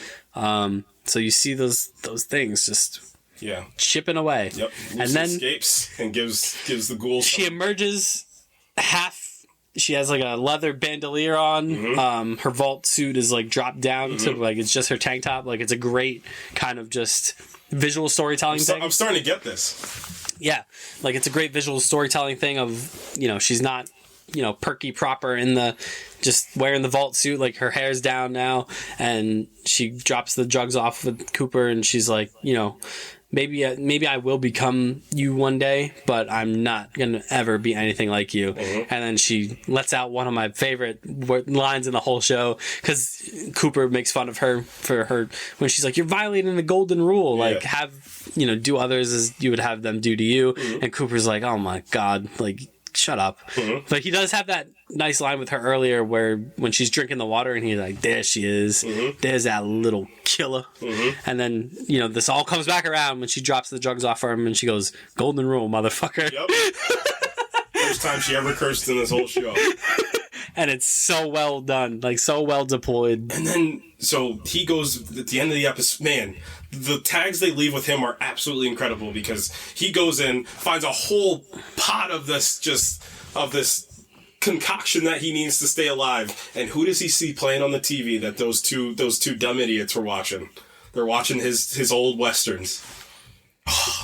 Fuerte y formal. Oh, man. He had dignity, is what he says at the end of his western. Cut to black. Cut to episode 5, the past. And we get Maximus and Thaddeus are walking around. They got the head. Yep, they got the head. Woo! Yeah, woo woo. Because they team up. They kill the Gulper. Good job, yo. They save each other. Yep. Because originally when Thaddeus... which we kind of skimmed over this bit where when Thaddeus originally becomes Maximus' squire and he just goes full, I'm going to use this to just get one over on this guy. Makes him climb a tree. Brands him. Just does the worst things to him because Thaddeus did the worst things to Maximus. And Maximus had the worst things done to him by Knight Titus. So he just feels like this is how a Knight of the Brotherhood of Steel should act. Like, I'm going to abuse this guy. They run afoul of the Gulper. They team up. You got to earn it. You got to earn it. This is like true hazing. Like, you got to earn this. They team up. They kill the Gulper. And they're kind of broing around. But Maximus gets too comfortable. Yeah, he's like, "Hey, it's me, Maximus." And he's like, "Ooh, where's Knight Titus?" Well, he's kind of dead, but we could still be friends, right? He's like, "Ooh, remember like the religious half of our like militaristic force?" No, they're going to kill us. Yeah, so unfortunately, I'm gonna go tell. It's like, don't tell, don't do it. Please don't tell. He breaks Thaddeus' leg. Yeah. But Thaddeus escapes by removing Maximus's power core, or his fusion core, and traps him in the armor. Yep. Maximus is gonna die in there, in like this Iron Maiden, essentially. And who shows up? He runs afoul of some rad roaches. Yep. Who shows up? Lucy. And she is on one now. Kills all the roaches. Unlocks him. You're that guy I fell in love with. Love at first 1950s love at first sight. Look at you. But I mean, to her credit, it takes a little bit of coaxing for her to save him. Because he's like, "You have radiation poisoning. Like, there's this, rat away in my suit. Like, if you let me out here." And she's like, "Man, I've had a really rough week." Yeah, and I can't trust anybody. Everybody I've trusted seems to, and I'm built on trust. And gosh darn it, I'm sick of being, double crossed. Right. But she eventually lets him out, and they're like, "Look, we're both after the same thing." She's like, "I put a tracker in the head. We can track it, and we'll get it. We'll bring it. I'll bring the head to Moldaver. You get your mission accomplished. You can get a couple Knights of the Brotherhood of Steel, and we can go get my dad back." Maximus is like, "Okie dokie. Okie dokie. You're pretty. Okie dokie." Yeah, exactly. He's never seen a woman in his life, so he's all about it. Yep. He's in. They come across Shady Sands, which got all the Fallout people real mad because they're like, "What do you mean Shady Sands got bombed?" And we're like, "Calm down, relax." It's deeper than that. So Shady Sands is this place that got nuked, and Lucy was like, "Wait, there were people here?" Yeah, Maximus was like, "I was one of those people that were here." And she's like, "Ha! Good joke. Is that what they tell you in Brotherhood of Steel land?" And Maximus is like, "No, like..." That's just the truth. Yeah, that's just... And then she's like, "Wait, like, my whole life has been predicated on, like, Reclamation Day. Like, we're supposed to get out of the vaults and restabilize society." She's like, "And it happened without us. Yeah. And Maximus is like, well, makes you feel any better. Didn't work. Yeah. Like, It still sucks up here. so little backstory, Shady Sands is a major location in the first 2 Fallout games. It is home of the New California Republic. Basically, the New California Republic was essentially trying to reestablish humanity. And Shady Sands, between the end of Fallout 2 and the beginning of the show, was wiped out. Presumably with the NCR with them. Yeah. Put a pin in that first. Put a pin in that. Yeah. And then they get attacked, which the bridge scene with Maximus and Lucy and these 2 people. So good. Yeah, it is. Are you armed? No. No. Are you armed? No. No. We're armed. Why'd you lie to them? Stop being so good of a person. Stop. And they're like, and then Lucy does her Lucy things where she's like, we can just take a deep breath and just keep it pushing. And this one guy goes, what the fuck are you talking about?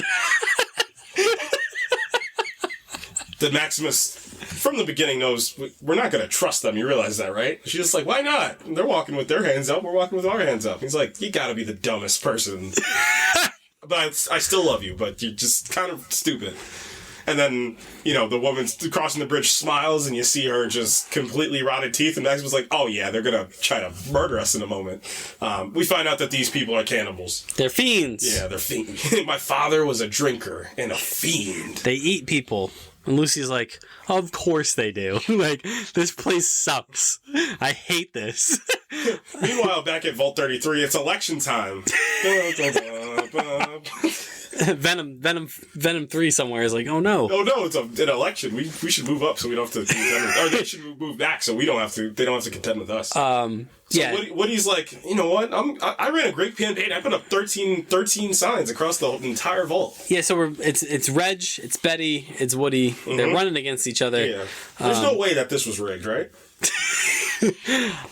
So they're in line to vote, and our guy from episode 1 runs across Reg, and he's like, Davey.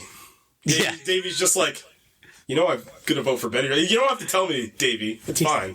He's like, I'm gonna vote for Betty. She's just the leader we need right now. And he's like, look, we vote in private booths for a reason, man. Like, this is fine. He's like, I'm voting for Betty. Okay. Then Reg gets in the booth and he also votes for Betty. He's like, who am I kidding? I'm voting for Betty. And you're like, huh. It's almost like Betty was supposed to win. Yeah. Weird, right? Yeah. Real weird.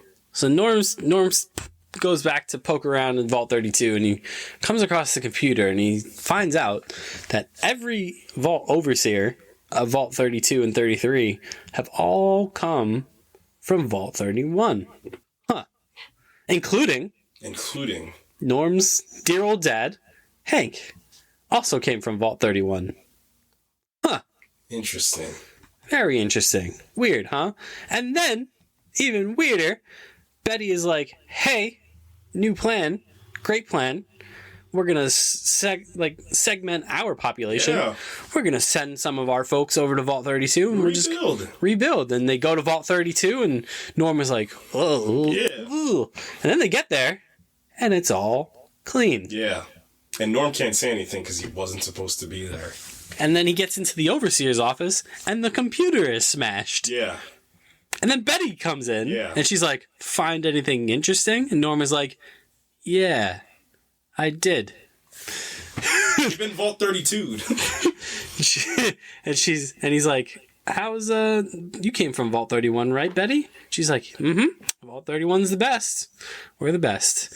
And then Norm goes, I don't know if it's this episode or the next episode where he goes to his wife, not his wife, but his cousin and his wife. And his new wife? Yeah. And he's like, hey, you were in Vault 31, yeah? And she's like, yep, it was the best. And he's like, what's the best about it? Yeah, she's like, I can't really remember, but I just remember. And she's like, didn't your dad tell you? And he's like, no, yeah. But yeah. But all he said was the mashed potatoes were good. And she's like, yeah, the mashed potatoes were good. And he's like, huh. Cool. Norm's the character in this whole show. Interesting. Huh. And then the big piece to end episode 4, or 5. end episode 5, is that Maximus and Lucy are walking around, but Maximus is succumbing to his injury of being shot with a tooth. Unfortunately, he's been shot. Yeah, and with a rotten tooth. Yeah. And where do they wake up? Yeah, they go into a medical... Again, Lucy she's like, look, we got to get you medical supplies. This here's a hospital. Yeah. We're just going to go on in. Maximus is like, this feels like a trap. Yep. It is. It was a trap. And where do they wake up? In the happiest place on Earth, of course. Vault 4. Dun, dun, dun. Wonderful. Well, yeah, according to Lucy, Yeah. Maximus is like, where are we? And she's like, we're in the best place on Earth. A vault. Oh, no. Yeah, and then we go into episode 6, which is a ripper of an episode. Yeah, I think this might be my favorite episode out of this whole show. It's incredible. It's really, really good. We get a little bit of... Is this the episode where we get the Vault 4 backstory? Yes, we get the Vault. We get the Vault 4 backstory. We get a huge chunk of Coop's backstory. We get a huge chunk of the whole show's backstory in this episode. This episode is a real treat. It is a real treat. Absolutely incredible. We start this episode with a Vault Tech ad. This is an ad from Vault Tech. I'm Cooper Howard. I'm America's sweetheart, Cooper Howard. And look at this symbol of American ingenuity. Now, times are tough. Nuclear weapons are a thing. You might want to get a vault from Vault Tech. This here is Dr. whoever he is and his family. And they've agreed to sit in Vault 4 for 5 years for a test run. And our guy is like, actually, Vault 4, funny enough, Cooper Howard, is going to be just scientists. It's going to be a scientist-only vault, yeah. which a great subversion of, like, how I said, like, how every vault kind of had, like, these secret experiments, but Vault 4, they're forefront about it. Like, this is going to be a vault run for the scientists by the scientists, and it's going to be great. 21325 Vault, if you want to get your own vault today. Yeah. And then cut to color. Great fading to color. Transition. It's incredible. I love that transition. Beautiful dolly zoom out to expand the world back to reality. Color comes into the picture. It's just so good. It's really good. His wife, or Norm, runs into this guy, and the guy says, "Listen, Q3/4 numbers not great, but let me tell you something. We're on the up and up. You know, I used to be a defense contractor." And he's like, "Oh, okay." Mm-hmm. And you know what I love about Coopy is just like, I'm not with these suits or anything like that. You know why I have to do all this, babe. And guess what Babe does? Guess what Barbara Howard does? She works for Vault Tech. Yeah. Ooh. Yeah. Interesting. And then, so Coop is whining. I guess we could just cover the entirety of the Cooper Howard stuff in this episode. They have a party at their house. Coop's like, he runs into one of his old buddies. Also played by Matthew Berry. Yeah. Matthew Berry, who you find out that he sold his voice for how much money? Couple grand. Couple grand. But they said they'd give me one of the effing robots. Now I have to walk into my house and listen to my voice every day. And then he's kind of chatting with some other folks. They're like, "Hey, man, we think there's a conspiracy around Vault Tech." And Coop's like, "What? Calling my wife a devil?" Duh. Nah, I just don't think there's something weird is going on. Mm-hmm. That's all, you know. And then what happens? Who does he run into at this meeting? But the leader of this meeting. Aren't you the Moldaver from the first episode? How is this possible? Yeah, this is weird. How are you alive still? Yeah. But before we get to, that's kind of like the end of the episode stinger. But speaking of the ghoul, he gets arrested for shooting up the Super Duper Mart in Philly. Hey, the Super Duper Mart and what his transgressions in Philly. He's talking smack to all these guys. They're in sheriff get-ups. Yep. They get outside their little hideaway. The sign says the government on it. Mm-hmm. Watch your mouth, boy. GOVERMINT. Yep. The government. Yep. He meets the president. Yep. Someone that he knows, yep. His old pal. Yep. And he's like, "I heard that we rounded up a ghoul in these parts, but I didn't know it was the ghoul." I also love that he's the ghoul in the confines of this universe. Yep. And Coop's just being a dick to all these guys. And then my sheriff says, again, one of my favorite lines, "Hey, you watch your mouth. That's the president of the government you're talking to." He should have pulled out the line from Ivan Ooze in the Power Rangers movie. Oli, where's my autograph book? And then he's like, president, huh? You're running a pretty crappy campaign then, because this is the first I've heard of it. And then You said you're president now? this scene is incredible. He finagles his way to get untied so he can sew a finger. He sews Lucy's finger back onto his hand. And then he's like, oh. So the guy's like, what do you have to say to your defense? And he's like, guilty as charged. He's like, but I'll do you one better. You know that town, Philly? I killed about 9-10 people. And then Sheriff Dipshit is like, hey, my daddy lived in Philly. Or my daddy lives in Philly. And Coop goes, lived? Unless he's a coward. He's like, my daddy ain't no coward. And he riles this guy up. And the president's like, hey, other sheriff, take away other sheriff's gun, please. And Coop takes that opportunity to just destroy these men. Yeah. Embarrassing, honestly. Shoots them about 150 times before he turns to the president of the government, and he sees a poster on the wall, and he's like, why you have this woman's face on your wall? And president's like, well, that's a Moldaver. That's Moldaver. Yeah. That's who you're looking for, isn't it? And Coop's like, I knew a Moldava once. well, she wasn't Moldaver back then. Nope. He said, that wasn't the name I knew her by. And that's how later on you find out that it's her. And you're like, whoa. Meanwhile, Vault 4, things are going great. Yeah. In Vault 4. Yep.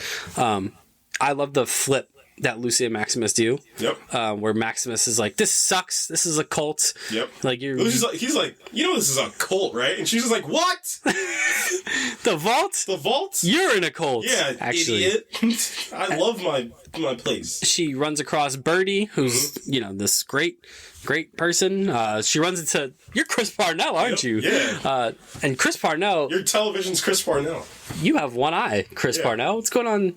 What's going on there? No big deal. It's a big deal to Lucy. Yeah. She's like, did you see that he had one eye? And Maximus goes, some people have one eye. Yeah. She's like, yeah, but not in the middle. Not in the middle of their head. And Lucy's like, something's going on here. Something weird here is going on. And then here we go. We've been waiting the whole episode. We've been waiting the whole show for the Fallout main theme to drop, and it drops when she goes into the classroom. And you kind of see the timeline of Shady Sands, and she unfurls a New California Republic flag, and the Fallout theme plays, and I got chills. Then the NCR stuff showed up, and then a couple of the Vault Dwellers are like, hey, you want to come to the ritual thing? And Lucy's like, yes. They didn't say ritual. They didn't say celebration. The celebration.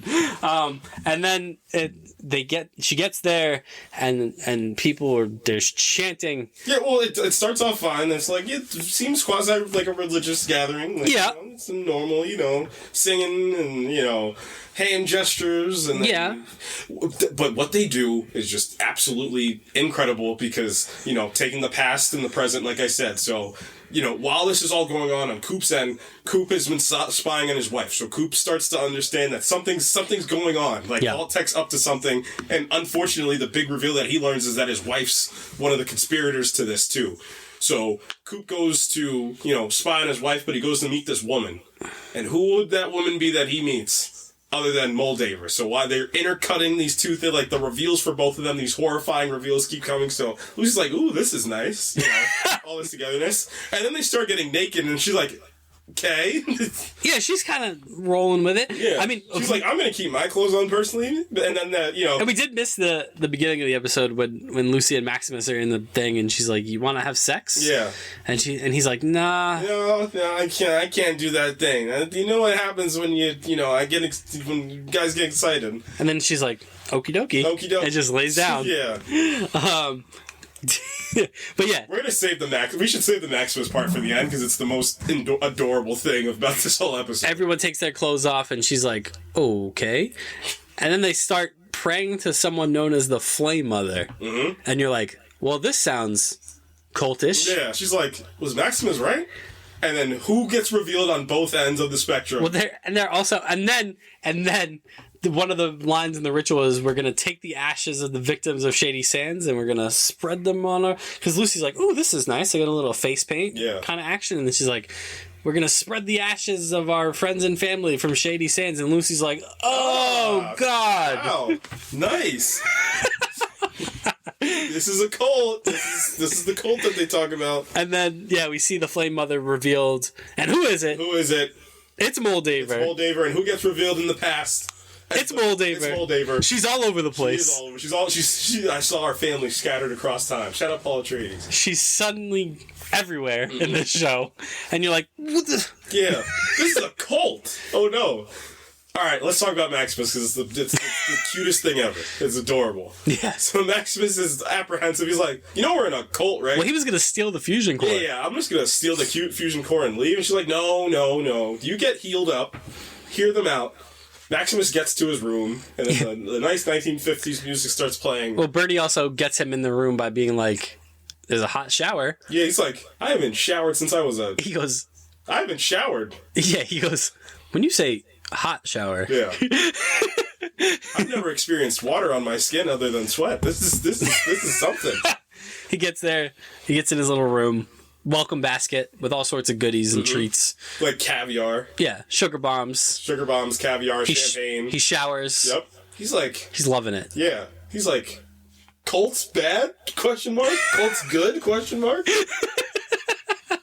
He's got a robe. Yeah, he gets robe and slippers. He's like, is this the greatest place on earth? Lucy, you were right. This place is awesome. She's like, you were actually right. This is a cult. This is actually the worst place, she says. And he's like, but they gave me caviar and a robe. They gave me a robe. You want to have sex now? Yeah. Yeah. And she's just like, she's like, we gotta go. This is a cult. He's like, no. The first word out of his mouth, he goes, intercourse? Yeah. And she's like, huh? He's like, oh, I'm sorry. Or he goes, you want to make my cock explode now? He's like, oh, sorry. I mean, intercourse? Yeah, she's like, no, not now. We gotta get out of here. This place is horrible. She's like, I'm going to level 12. Yeah. And specifically, Chris Parnell was like, Television's Chris Parnell told me never to go to 12. And guess what me and my brother do all the time when people tell us not to go to levels? We go exactly to those levels. Yeah, she goes to level 12, and it's horrifying. You find out Vault 4 is up to some stuff. Mm-hmm. There's a lady that gives birth to piranhas. Yep. And then the piranhas devour her. That's gross. Holy moly. Yep. There's a gulper. Yeah. In a case. We see our man from the beginning of the episode, and he got like attacked by the gulper. Yep. There's people in pods. Yep. The head scientist has a nose on his forehead that she uses against him. Yeah. Oh no, he used my own weapon against me. Now he's mollywopping me. She gets captured by Chris Parnell and Birdie, and they're like, "We told you not to go to level 12." It's fucking weird. Yeah, up here, man. Don't listen. They don't listen. Then we go to episode 7, the penultimate episode. The thing, Lucy's in trouble. Mm-hmm. It's curtains. Yep. You think she's gonna be executed, and they're like, "We sentence you to leave." And she's like, "That's it?" She's like, "Oh no!" And they're like, "We're gonna give you a little parting basket of gifts and goodies. Yeah. And you can go." And Lucy's like, "Huh? I thought this was like a thing, like a cult." And they're like, "Well, actually, look, we used to be." Vault 4 was horrible. Yeah. They did horrific things. Yeah. That's why we all look like this. Right. My great-grandfather was a gulper, actually. She's like, what? So we've stored all the people up on level 12 to try and hopefully cure them someday. And you're like, oh, shoot. They reversed us. Yeah. Wow, I've been tricked. As a viewer, I've been tricked. Because I thought this vault was horrible. Yeah. We've been conditioned to believe vaults are horrible. Yeah. Vault 4? Ain't half bad. Current Vault 4. Yeah. So what, they're a bit culty. Everybody's got culty stuff. Yeah, because now I'm beginning to think... Vault 33's the cult. Is Moldaver that bad? Has she done anything that bad so far? Yeah. No? She kidnapped Kyle McClanahan. Yeah, which is like a sci-fi cardinal sin. Yeah, man. What else happens in episode 7? Well, Maximus is like, my hot girlfriend's out there, so I gotta go help her, I guess. Yeah. He's like, he does the thing where he's like, caviar in a robe, my hot girlfriend. Yeah, so he storms the gates. He does what? He storms the capital of Vault 4.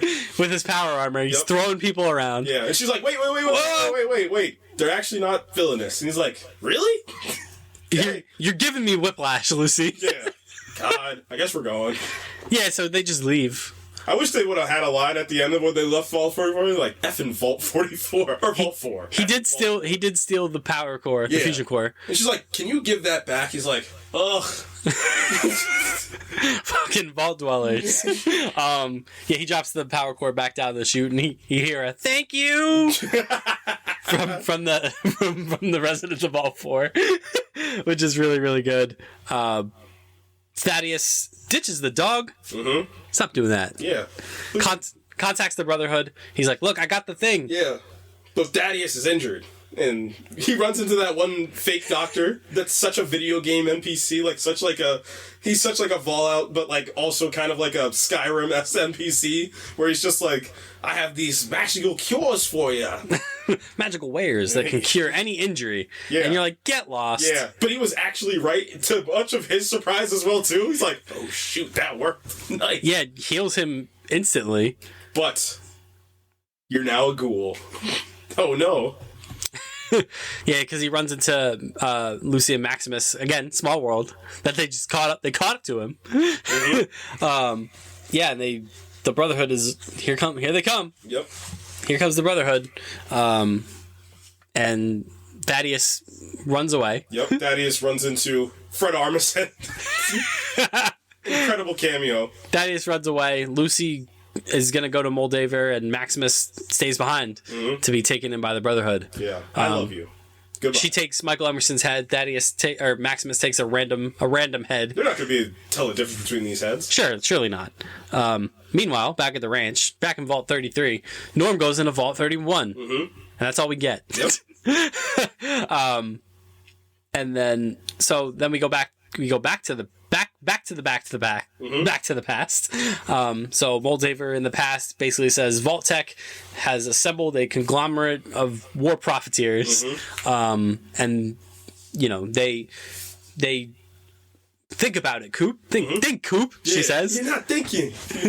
She pulls an Omni-Man. Think, Mark. Think, Mark. Why would Vault-Tec make these vaults and then actively want to prevent a nuclear apocalypse? Don't you think that they put just a little too much money into the apocalypse to then prevent the apocalypse? And Coop's like, huh. You should spy on your wife. He's like... Because young Moldaver has been engaging in cold fusion research, which conceivably could save the world. And Vault-Tec shut her down. Yep. Because, again, Vault-Tec probably wants... Much like Matt Berry said, there's not much profiting there's not much profiting that you can do out of that, but there is profiting in war. Yeah. Yeah, so spy on your wife, basically. Your wife works for Vault-Tec. You can find out what's going on. What's going on over here? What's going on in Vault-Tec? Yeah, that's what happens. Episode 8. Yeah, episode 7 is a lot of setup for what goes on in episode 8, because we get a bunch of stuff. A bunch of stuff happens in the season finale. So Howard, Coop, eavesdrop on her and Bud Askins.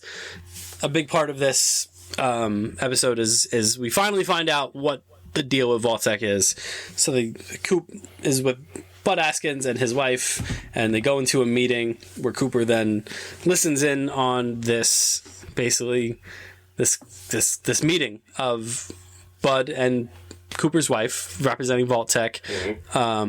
We get Frederick Sinclair is a top executive. We get a West Tech executive. West Tech is the arms dealer. We get a Repcon executive, and then this is where my Fallout brain and ears perked up. We get a Rafi Silver as Robert House, the executive of Robco, and most notably one of the tertiary antagonists, depending on how you look at it, of Fallout New Vegas. Mr. House, Robert House, is this kind of Elon Musk-esque figure who, as you find out in this meeting, is not really on board with Vault-Tech's stuff. Yeah, master plan. But So then you find out who the real villain is. He more or less wants to take Las Vegas and section it off himself and just kind of run it himself, his own way. And then we find out Vault-Tech and all these other people were like, so we have these vaults. Yeah. But that's not fun. Yeah, that's like boring. Yeah. What if we made it fun? Yeah. You know what the best way to make it fun? Yeah. Let's end the world. Let's end the world, and then like all Play. these like in all these vaults, we just set up a little like a little gimmick with all the vaults, and they're like, oh, I love capitalism. Yeah, like all the executives like what if a vault, but like we purposely like elect an overseer that dies super soon. Right. Like we elect like a terminally ill overseer, like to see like how the people react to that. Right. And they're like, what if we do a vault where it's just kids? Yeah. Or like, what if we do a vault where we take everything away, but we stock it with like 3 times the guns and like see what happens? And then Robert House is like not interested. Yeah. Like, I'm just gonna take Las Vegas and just kind of do my own thing, guys. Like, I'm not. Miles Morales. Nah, I'm gonna do my own thing. This feels weird. And Coop's like, oh my god, they are gonna end the world. My wife is the devil. Oh no. And yet, Favor doesn't seem too bad now. You're right. And you find out, like Vault-Tech started the war. It wasn't America. It wasn't the Chinese. It was this company, Vault-Tech, that dropped the first bomb. And you're like, oh no. And then, Coop gets home, and his wife's new assistant shows up, who he's only spoken to on the phone. Yeah, and he says the secretary there says, Coop, he might ask for an autograph. He's just such a big fan. He's a real go-getter, though. Yeah, and who pops out? Then de-aged Kyle MacLanahan. His name is Hank McClane. Oh, and you're like, no. You're like, whoa. He said, and then you say to yourself, there's no way that he's the villain, right? And then you're like, ooh. Smash cut to Vault 31 with Norm. He opens the door, and who's there? But a good old-fashioned Fallout vault, brain in a jar. It's Bud Askins. It is Bud Askins. But he's a brain. Yeah, and he's like... in a Roomba. Yep, and he's like, I'm gonna get you. And Norm's like, well, you're kind of slow. Yeah, I love the subversion here, because typically in Fallout, when you encounter the brain in the jar villain, it's always like an all-powerful, or it's the president, or something like that. But no, it's just goofy Bud Askins, Buds. Yep, Buds. His master plan has been enacted. His master plan, you say? Middle management. So we find out all of Vault 31's residents. I just want everybody to know that the actual name from Prime for the brain is Brain on a Roomba. That's literally... Is it really? It's Brain on a Roomba. Amazing. So yeah, Vault 31, we find out that Bud Askins has cryogenically stored all the junior executives of Vault-Tech, and has been kind of just slow rolling them out into Vault 32 and Vault 33 to purposely engineer, basically resurrect Vault-Tech. Essentially, through middle management. And Norm is like, what? This is ridiculous. What a ridiculous idea. And then, Lucy shows up. She comes across Moldaver, and she's like, here's Michael Emerson's head. To have my dad back, and she's like, you're probably going to want to hear this. Do you really want your dad? Yeah. Do you even know your dad? Yeah. You don't know your dad's dad. like, shut up. And then we start seeing a little bit of a mean streak in Kyle MacLanahan. You just shut up now. You can shut up now. She's a liar, Lucy. She would never tell you the truth about everything. That was a great anything. bit of acting out of the two of them. They're both. It was like the Daredevil Punisher rooftop. They're both talking over each other. He's like, just like, are you gonna believe this woman? Like, and she's like, you think? What do you think happened to Shady Sands? And then you find out there's a ghoul sitting at the table. Oh my god. Yes. And you find out multiple things. You find out You that find out multiple things. you find out that the ghoul is her mama. Yeah. It's Mama McLean is the ghoul. You find out that not only was that Lee and Mama McLean were friends, and not only that early on, guess what Rose found out? She found out the master plan, and she's like, "Well, I'm taking the kids and leaving." Yeah, and then you find out basically because Lucy has this memory, right? This memory of her mom kind of raising her in the sunlight. Mm-hmm. And she, obviously she thinks it's the vault. It was the vault's fraudulent fake sun that she was living under. But no, you find out she was in the very real sun of Shady Sands.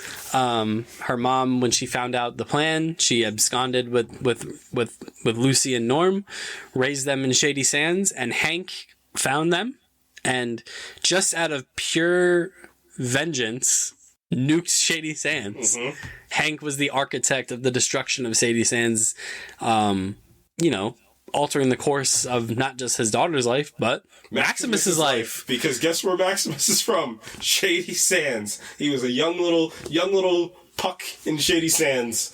And guess who Maximus was found by in Shady Sands but a Brotherhood of Steel knight who, he was inspired by to join them.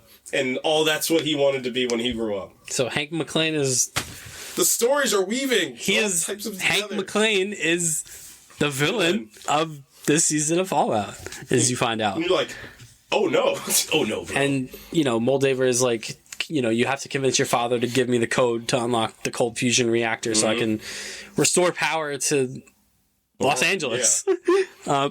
and Lucy finally just totally shuts off her father, and she's like, give her the code, Dad. I'm over it. Mm-hmm. You look what you've done to our family. You killed tens of thousands of people in Shady Sands. You turned our mom into a ghoul. Mm-hmm. No good, Dad. Yeah. And then from the beginning of the episode, we'll jump back a bit to Maximus goes back to the Brotherhood of Steel, and he's about to be, we're about to kill you, boy, because you done did it now. You've double crossed us for the last time. And Maximus is like, wait. I'm going to give you guys something super cool if you let me go. And then the one guy's just like, it's almost like Benny Gesserit-esque, the one leader from the Brotherhood of Steel's like, we measure our plans in centuries, we're gonna send out all of our forces. It's gonna be a big third act fight, and then the whole entirety of the Brotherhood of Steel pull up.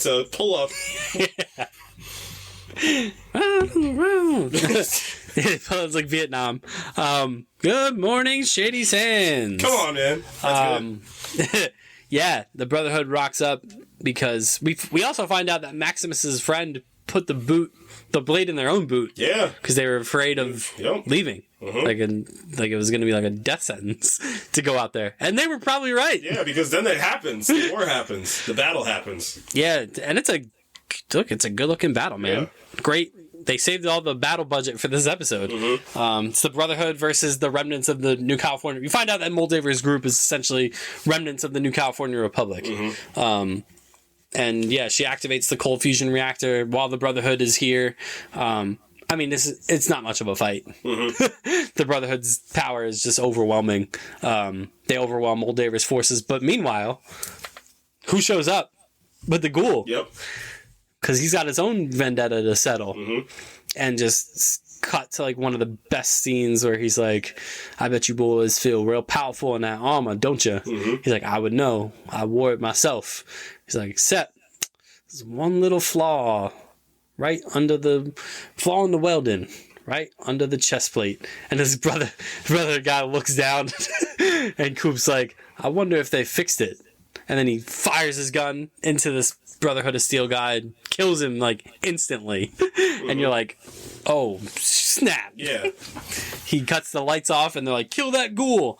And you just see how dangerous this man has become. Yep. The show does a good job of establishing the Brotherhood of Steel, and then by proxy establishing how dangerous the Ghoul is, because he just mows all these guys down. Yep. And then Maximus gets to Lucy. They have a good embrace. Oh no, but Maximus don't step out of the suit though. And then, or no, he doesn't step out of the suit. Kyle MacLanahan's character gets one of the suits, gets shot by the Ghoul, and then the Ghoul, like you said, for his personal vendetta, where's my family? I knew your name was McLean. Or what does he say to him? How about a autograph, little Henry? Little Henry. Where's my fucking family? And then he shoots Kyle MacLanahan, but Kyle MacLanahan gets away. He gets away. The Ghoul basically convinces Lucy, like you got to leave Maximus here. Like he's got to go back to the Brotherhood. Like he can't come with us. Lucy lets out a big sigh. But I love him. And then she goes, okie dokie. Okie dokie. And then Moldaver's sitting there with Rose, or what's left of Rose, and she... Because Lucy kills her. Yeah. Couldn't see her mother like that. She sees, Moldaver looks out at the lights of Los Angeles, the now lit up Los Angeles, like mission accomplished, and then... She dies. Yeah, the Brotherhood blows up the compound. Kills Moldaver in the process. But she got to see her vision, at least for now, fulfilled. So you basically find out at the end, Moldaver wasn't really a bad person. She was actually the good guy. Yeah. Yeah. And then for Maximus's end, he essentially becomes like he gets everything he wants. And this is just, I think my favorite part about him is the actor that's playing him. It delivers such a nuanced performance is... You see, he was given everything he wanted, and it was freaking overrated. It was overrated. And he got it for something that he didn't even do. Nope. They ascend him to knighthood for killing Moldaver, which he didn't do. And he becomes Knight Maximus. And then the Ghoul and Lucy kind of go out the back door. And then our not post credit, but our end stinger is Kyle MacLanahan in the power armor, and he arrives at this location and he looks out into the Las Vegas wasteland of New Vegas is where he ends up. To what end, we don't know, but that is the end of Fallout Season 1, and it was incredible. Just so good. So compelling. It was, it's daunting, but you can't take your eyes off of it. It looks good. This show looks very good. But again, the big thing that comes out of this is however good the world is, it doesn't work if your characters can't play off of it. And the characters in this are all well thought after and well taken care of. And you said it at the top, the show is handled with some TLC, with some tender love and care. So... What a show, what a season. I do think the next season will be week to week, and it's going to take advantage of the intrigue now. I think the show, it's at an 8.6 on IMDb, which is, biblically high, which is awesome. So, we always talk about this golden age of television and the streaming services and, the good, the bad, and the ugly that come out of it. This is the good. This is the good that comes out of it. You get a property which, could have went south very fast, but once you get people that care about what they're doing and care about keeping the universe alive and then some, this is what you get. This is what you get. And we're presumably going to get season 2, Lucy and the Ghoul kind of teaming up to track down Hank. I'm curious to see how Maximus is going to get wrapped up in all this now that he's a knight of the Brotherhood of Steel. Keep ascending up, and I think a good way to present and something you can do is you can turn Maximus into a villain of one of these seasons where Maximus and Lucy have to go. Two loves have to, unfortunately have to go head to head. We're clearly going to... Which is going to be it's going to be a good mirror of Barb and Coop as well, too, because, we still have to find out what happened to Cooper's family. Yeah. Norm had to go into cryo sleep because he was locked. He was going to starve to death if he stayed alive, so he had to go he's stuck in Vault 31. Yep. Right. There's so many things, it's such a finality to this season end, but there's such a look forward to multiple seasons of this show. Yeah, the finale really... The finale really set up like a lot of the plot threads for next season, which is exactly what you want a finale to do. Like Hank's going to New Vegas. That opens up a whole another direction of things. Like, what does New Vegas look like? We didn't even touch the Enclave yet. No, and yeah, the Enclave like I said, is a massive, massive part of the Fallout world. Essentially, the remnants of the U.S. government, where the real president, not the president of the government, the real president to you, maybe not my. It's not my president. is because he works for the government.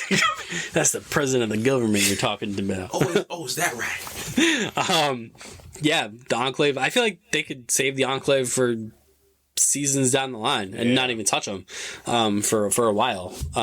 That's super interesting. You have, like I said, the New Vegas stuff with Robert House and how that's going to unfurl. Presumably that's who Hank's going to see.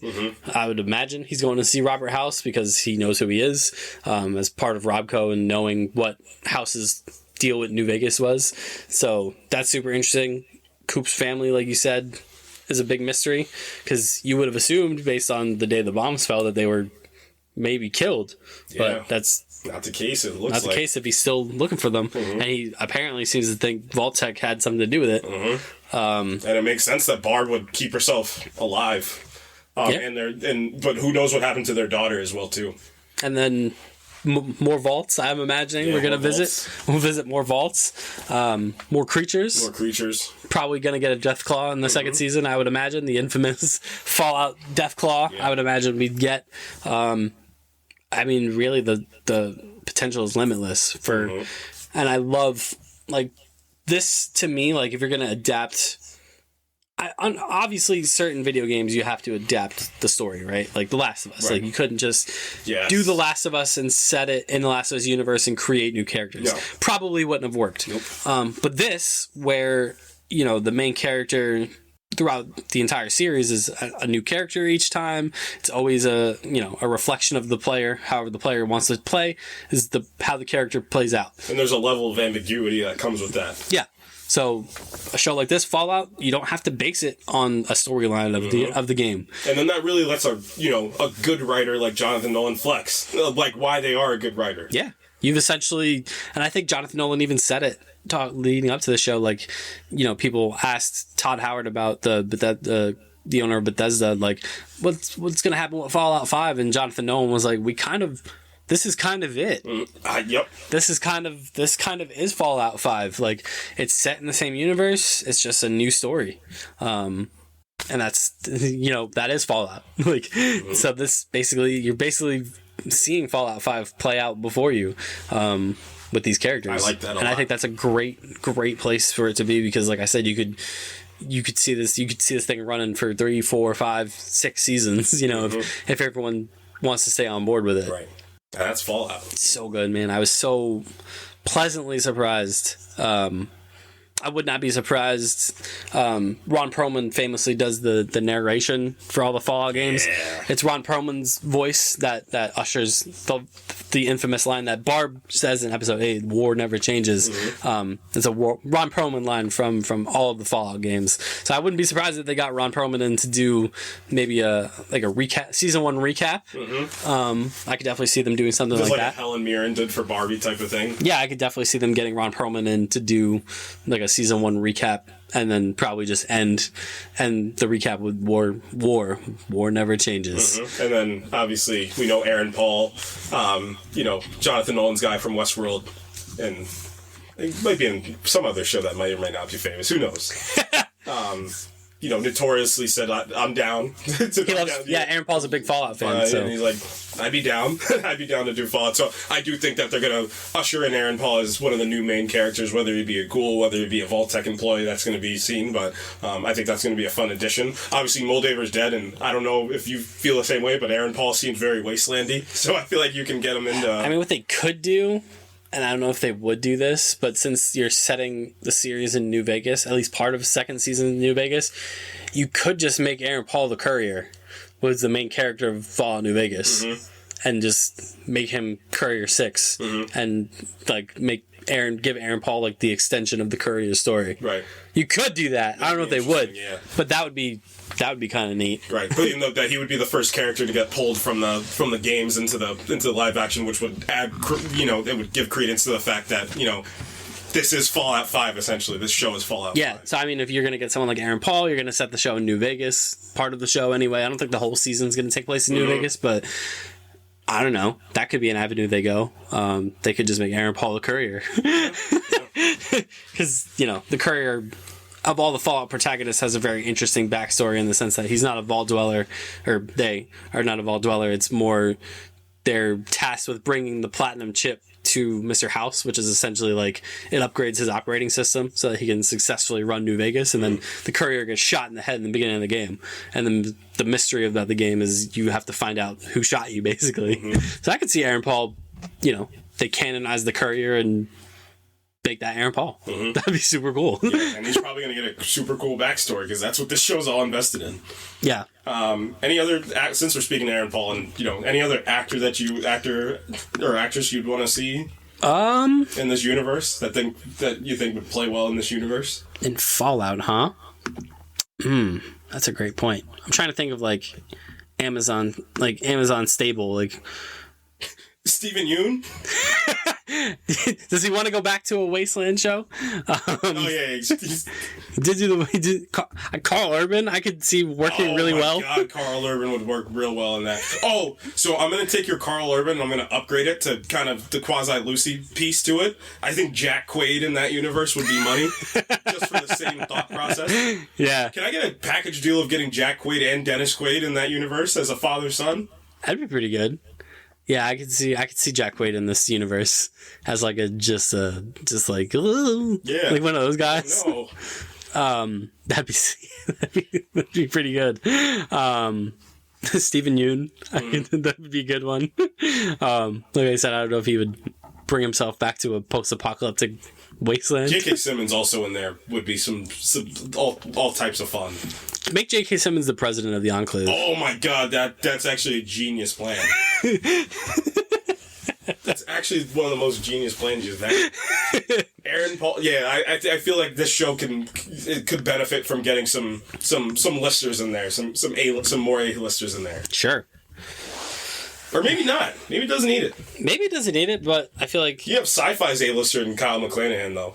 Yeah. What a show, man. It's great. What a show. Tremendous show. Yeah, man, we talked about Fallout for 2 hours. Yeah. Good stuff. Yeah, you got any final thoughts? That was it, man. Put Jack Quaid. Put Jack Quaid in it. Yeah. I was just super impressed. I'm glad that a lot of the stuff they did was practical. Even the CGI stuff they did when they did it looked really good. The Gulper looks great. The power armor looks great. Yeah, everything looks Lucy good. McLean looks great. Yep. True words were never spoken. And just, yeah, they did just a fantastic job of not just relying on the world to sell the show. They were like, no, we're actually going to make this about the characters, which I love that. Yeah. Like they you could tell they spent a lot of time crafting these characters. Yep. And storyboarding how they were going to interact with one another, how their characters were going to develop and change over the course of the show. Funny enough, like with the Ghoul, it wasn't so much his character changed as it was the bits and pieces of his backstory justifying his demeanor. Both ways. Yep. And it became sad almost because he was this good guy. He was this good, actor turned father turned house husband. Essentially, he was the the house husband. It's like supportive house husband. That wants his wife to be the best, and then you find out that the wife is the villain. Yeah, I mean, if not even the villain, just so much as just complicit. Yeah, she was complicit fine with even a world, and then it's an argument that they have in episode 7 too. They talk about how can you're gonna it's retroactive that he thinks this, but we have a daughter, you're gonna put her into this situation, and she's then, I'm doing this because of our daughter. And he has that whole in that argument he has with her when he says when she says no dogs in the vault, they have to leave their dog behind, and he's like, well, who says? Who made that rule? I fought an actual literal war to preserve our freedom, and now you're telling me I just have to give it up to a corporation. Right. And she's like, well, do you want to live or do you want to not live? Vault, we got a spot in the vault already because I work for Vault Tech. And she's like, and she goes, it's one of the good ones. And he goes, what is that? what does that mean? Mm-hmm. And then we find out in episode 8 what that means is there were legit vaults in the Fallout universe, but they were reserved for, either the Vault Tech employees or, the higher, billionaires, typical capitalism shit. You know what I mean? Like it, and then, kind of like the more general populace were not sent to, but they were put in the freaky experimental vaults. Yeah. We'll have to do a whole episode on vault lore of like just different vaults, because some of them are just horrific. Yeah. What vault would you make? We'll end like this. What vault would you make? Like a gimmick vault? Yeah. What gimmick vault would you make? Man, there's so many ones that the games have already covered that was like quote unquote like good ideas. Like there was the one. It's not the one I'm thinking of, but it's the one. There's a vault where they are told that they have to sacrifice someone every year to keep the vault running, or the vault will activate a protocol that exterminates everyone. So they eventually decide as a collective that the overseer would be the one to be sacrificed every time. So they start running like reverse elections, like vote for this guy for overseer because he's a communist or whatever. Mm-hmm. Like, and then eventually it gets down to, I think, like 5 or 6 people left in this vault after all this time. And they finally have had enough. They don't elect one. And then the cruelty of it is there's a message that plays from Vault Tech that says like, congratulations, you represent like the best of humanity. So like the whole point of the vault was they were never supposed to sacrifice anyone. But they didn't figure that out until there was only like 6 of them left, and I think they all ended up killing themselves because they thought that they would all die. It's wild. But as for one that I would establish, I don't know. I feel like I can't come up with one that's like sadistic. I feel like mine would just be like, I don't even know. I can't even think of one off. Like that's not something I feel like I can think of off the top of my head. I'd have to like storyboard it and see how it would come. Did you have one? I did have one. What is it? You do a sports vault, but it's messed up. So you do a sports vault, and it's like the NCAA tournament. So it's like you got teams. Mm-hmm. You got to do a sport. Mm-hmm. I don't know what the sport would be, but you got to do the sport. Ooh, you know what'd be even more fun? The sport flashes on the board, and this is the sport you need to play, and you have to win the game, and the loser of the team gets murdered. Oh my god. And it's a tournament, so you gotta keep going. So it's like a round of how many other people divided, and then you keep going, and then you get a champion, and that's it. I do know in Fallout 3 Vault 101 had baseball. Nice. I do know baseball. That was a thing. They had a Vault baseball team, because that was one of the like questions when you're building your character. Is you talk about the Vault baseball. Like, what position would you play in the Vault baseball team? Is like one of the questions. So I do know they at least had baseball in the vaults. So I don't know if they had any other sports. That's real Midwestern of them. Like a nice, nice. It's America's pastime, man. Yeah, America's pastime. Oh man, I don't know. I don't know what I would do for a vault.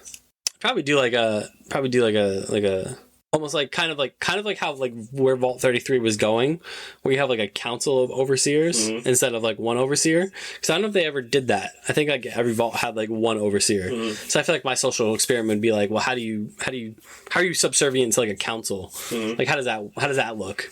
Like, does the council get like overthrown? Do they go like power hungry, power crazy? Like, do they take away the resources? Like, how does that work? Do you vote? Do you put people on the council, or is it like a Supreme Court style, like they serve for life? Like, how does that? I'd probably do something like that. Maybe a council where a kid runs it. A vault where the kid has to run the whole thing. There's one kid and the kid's in charge.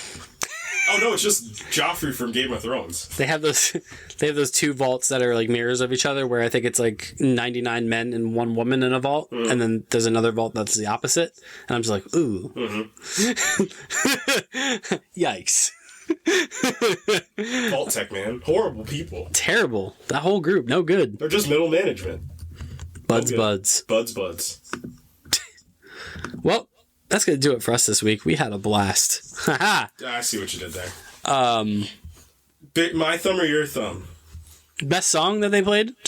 I mean, it's tough not to say Nat King Cole's I Don't Want to See Tomorrow, but I might go, hold on, let's look at the playlist for the whole show, because it's just money.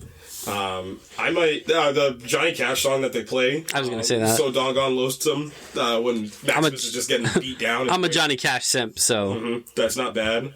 What's the one song that they play? Hold on, it's the What a Difference a Day Makes is real good. I like that quite a bit. Yeah, I mean, yeah, I'm so glad that they went to. I've been just listening to 50s music for like the past 2 weeks. That's like, Fallout, man. You're like, oh shoot, I'm in. I'm in on all this stuff. Nat King Cole's gonna be my number one on Spotify at the end of the year. Yeah, man, I'm excited just for the future of this. But that's gonna do it for us this week, ladies and gentlemen. You can follow us on Twitter at projectsinf_pod. You can follow us on Instagram at the Project Infinite Pod. You can also follow us on Facebook. Yeah. And that's Fallout. Next week, I don't know. Should we do Invincible next week? Probably. But what if something happens?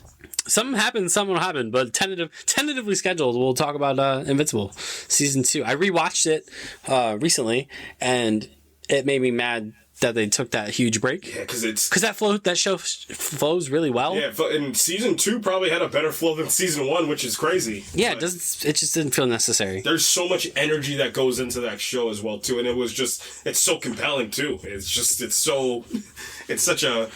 This season was very, daunting is a word to use. It's a frustratingly what's the word I'm looking for? Powerhouse of a season. It's got so much, it's like it just keeps hitting you and hitting you and hitting you, and you can't get back up until you fight back. And I thought you were stronger. Yeah, man. So maybe we'll do that. We'll talk about Invincible next week, unless something pops off. But that's it. That's Fallout in a nutshell. What a show! Great job, Amazon. You've done it again. Great job. You've done it again, Amazon.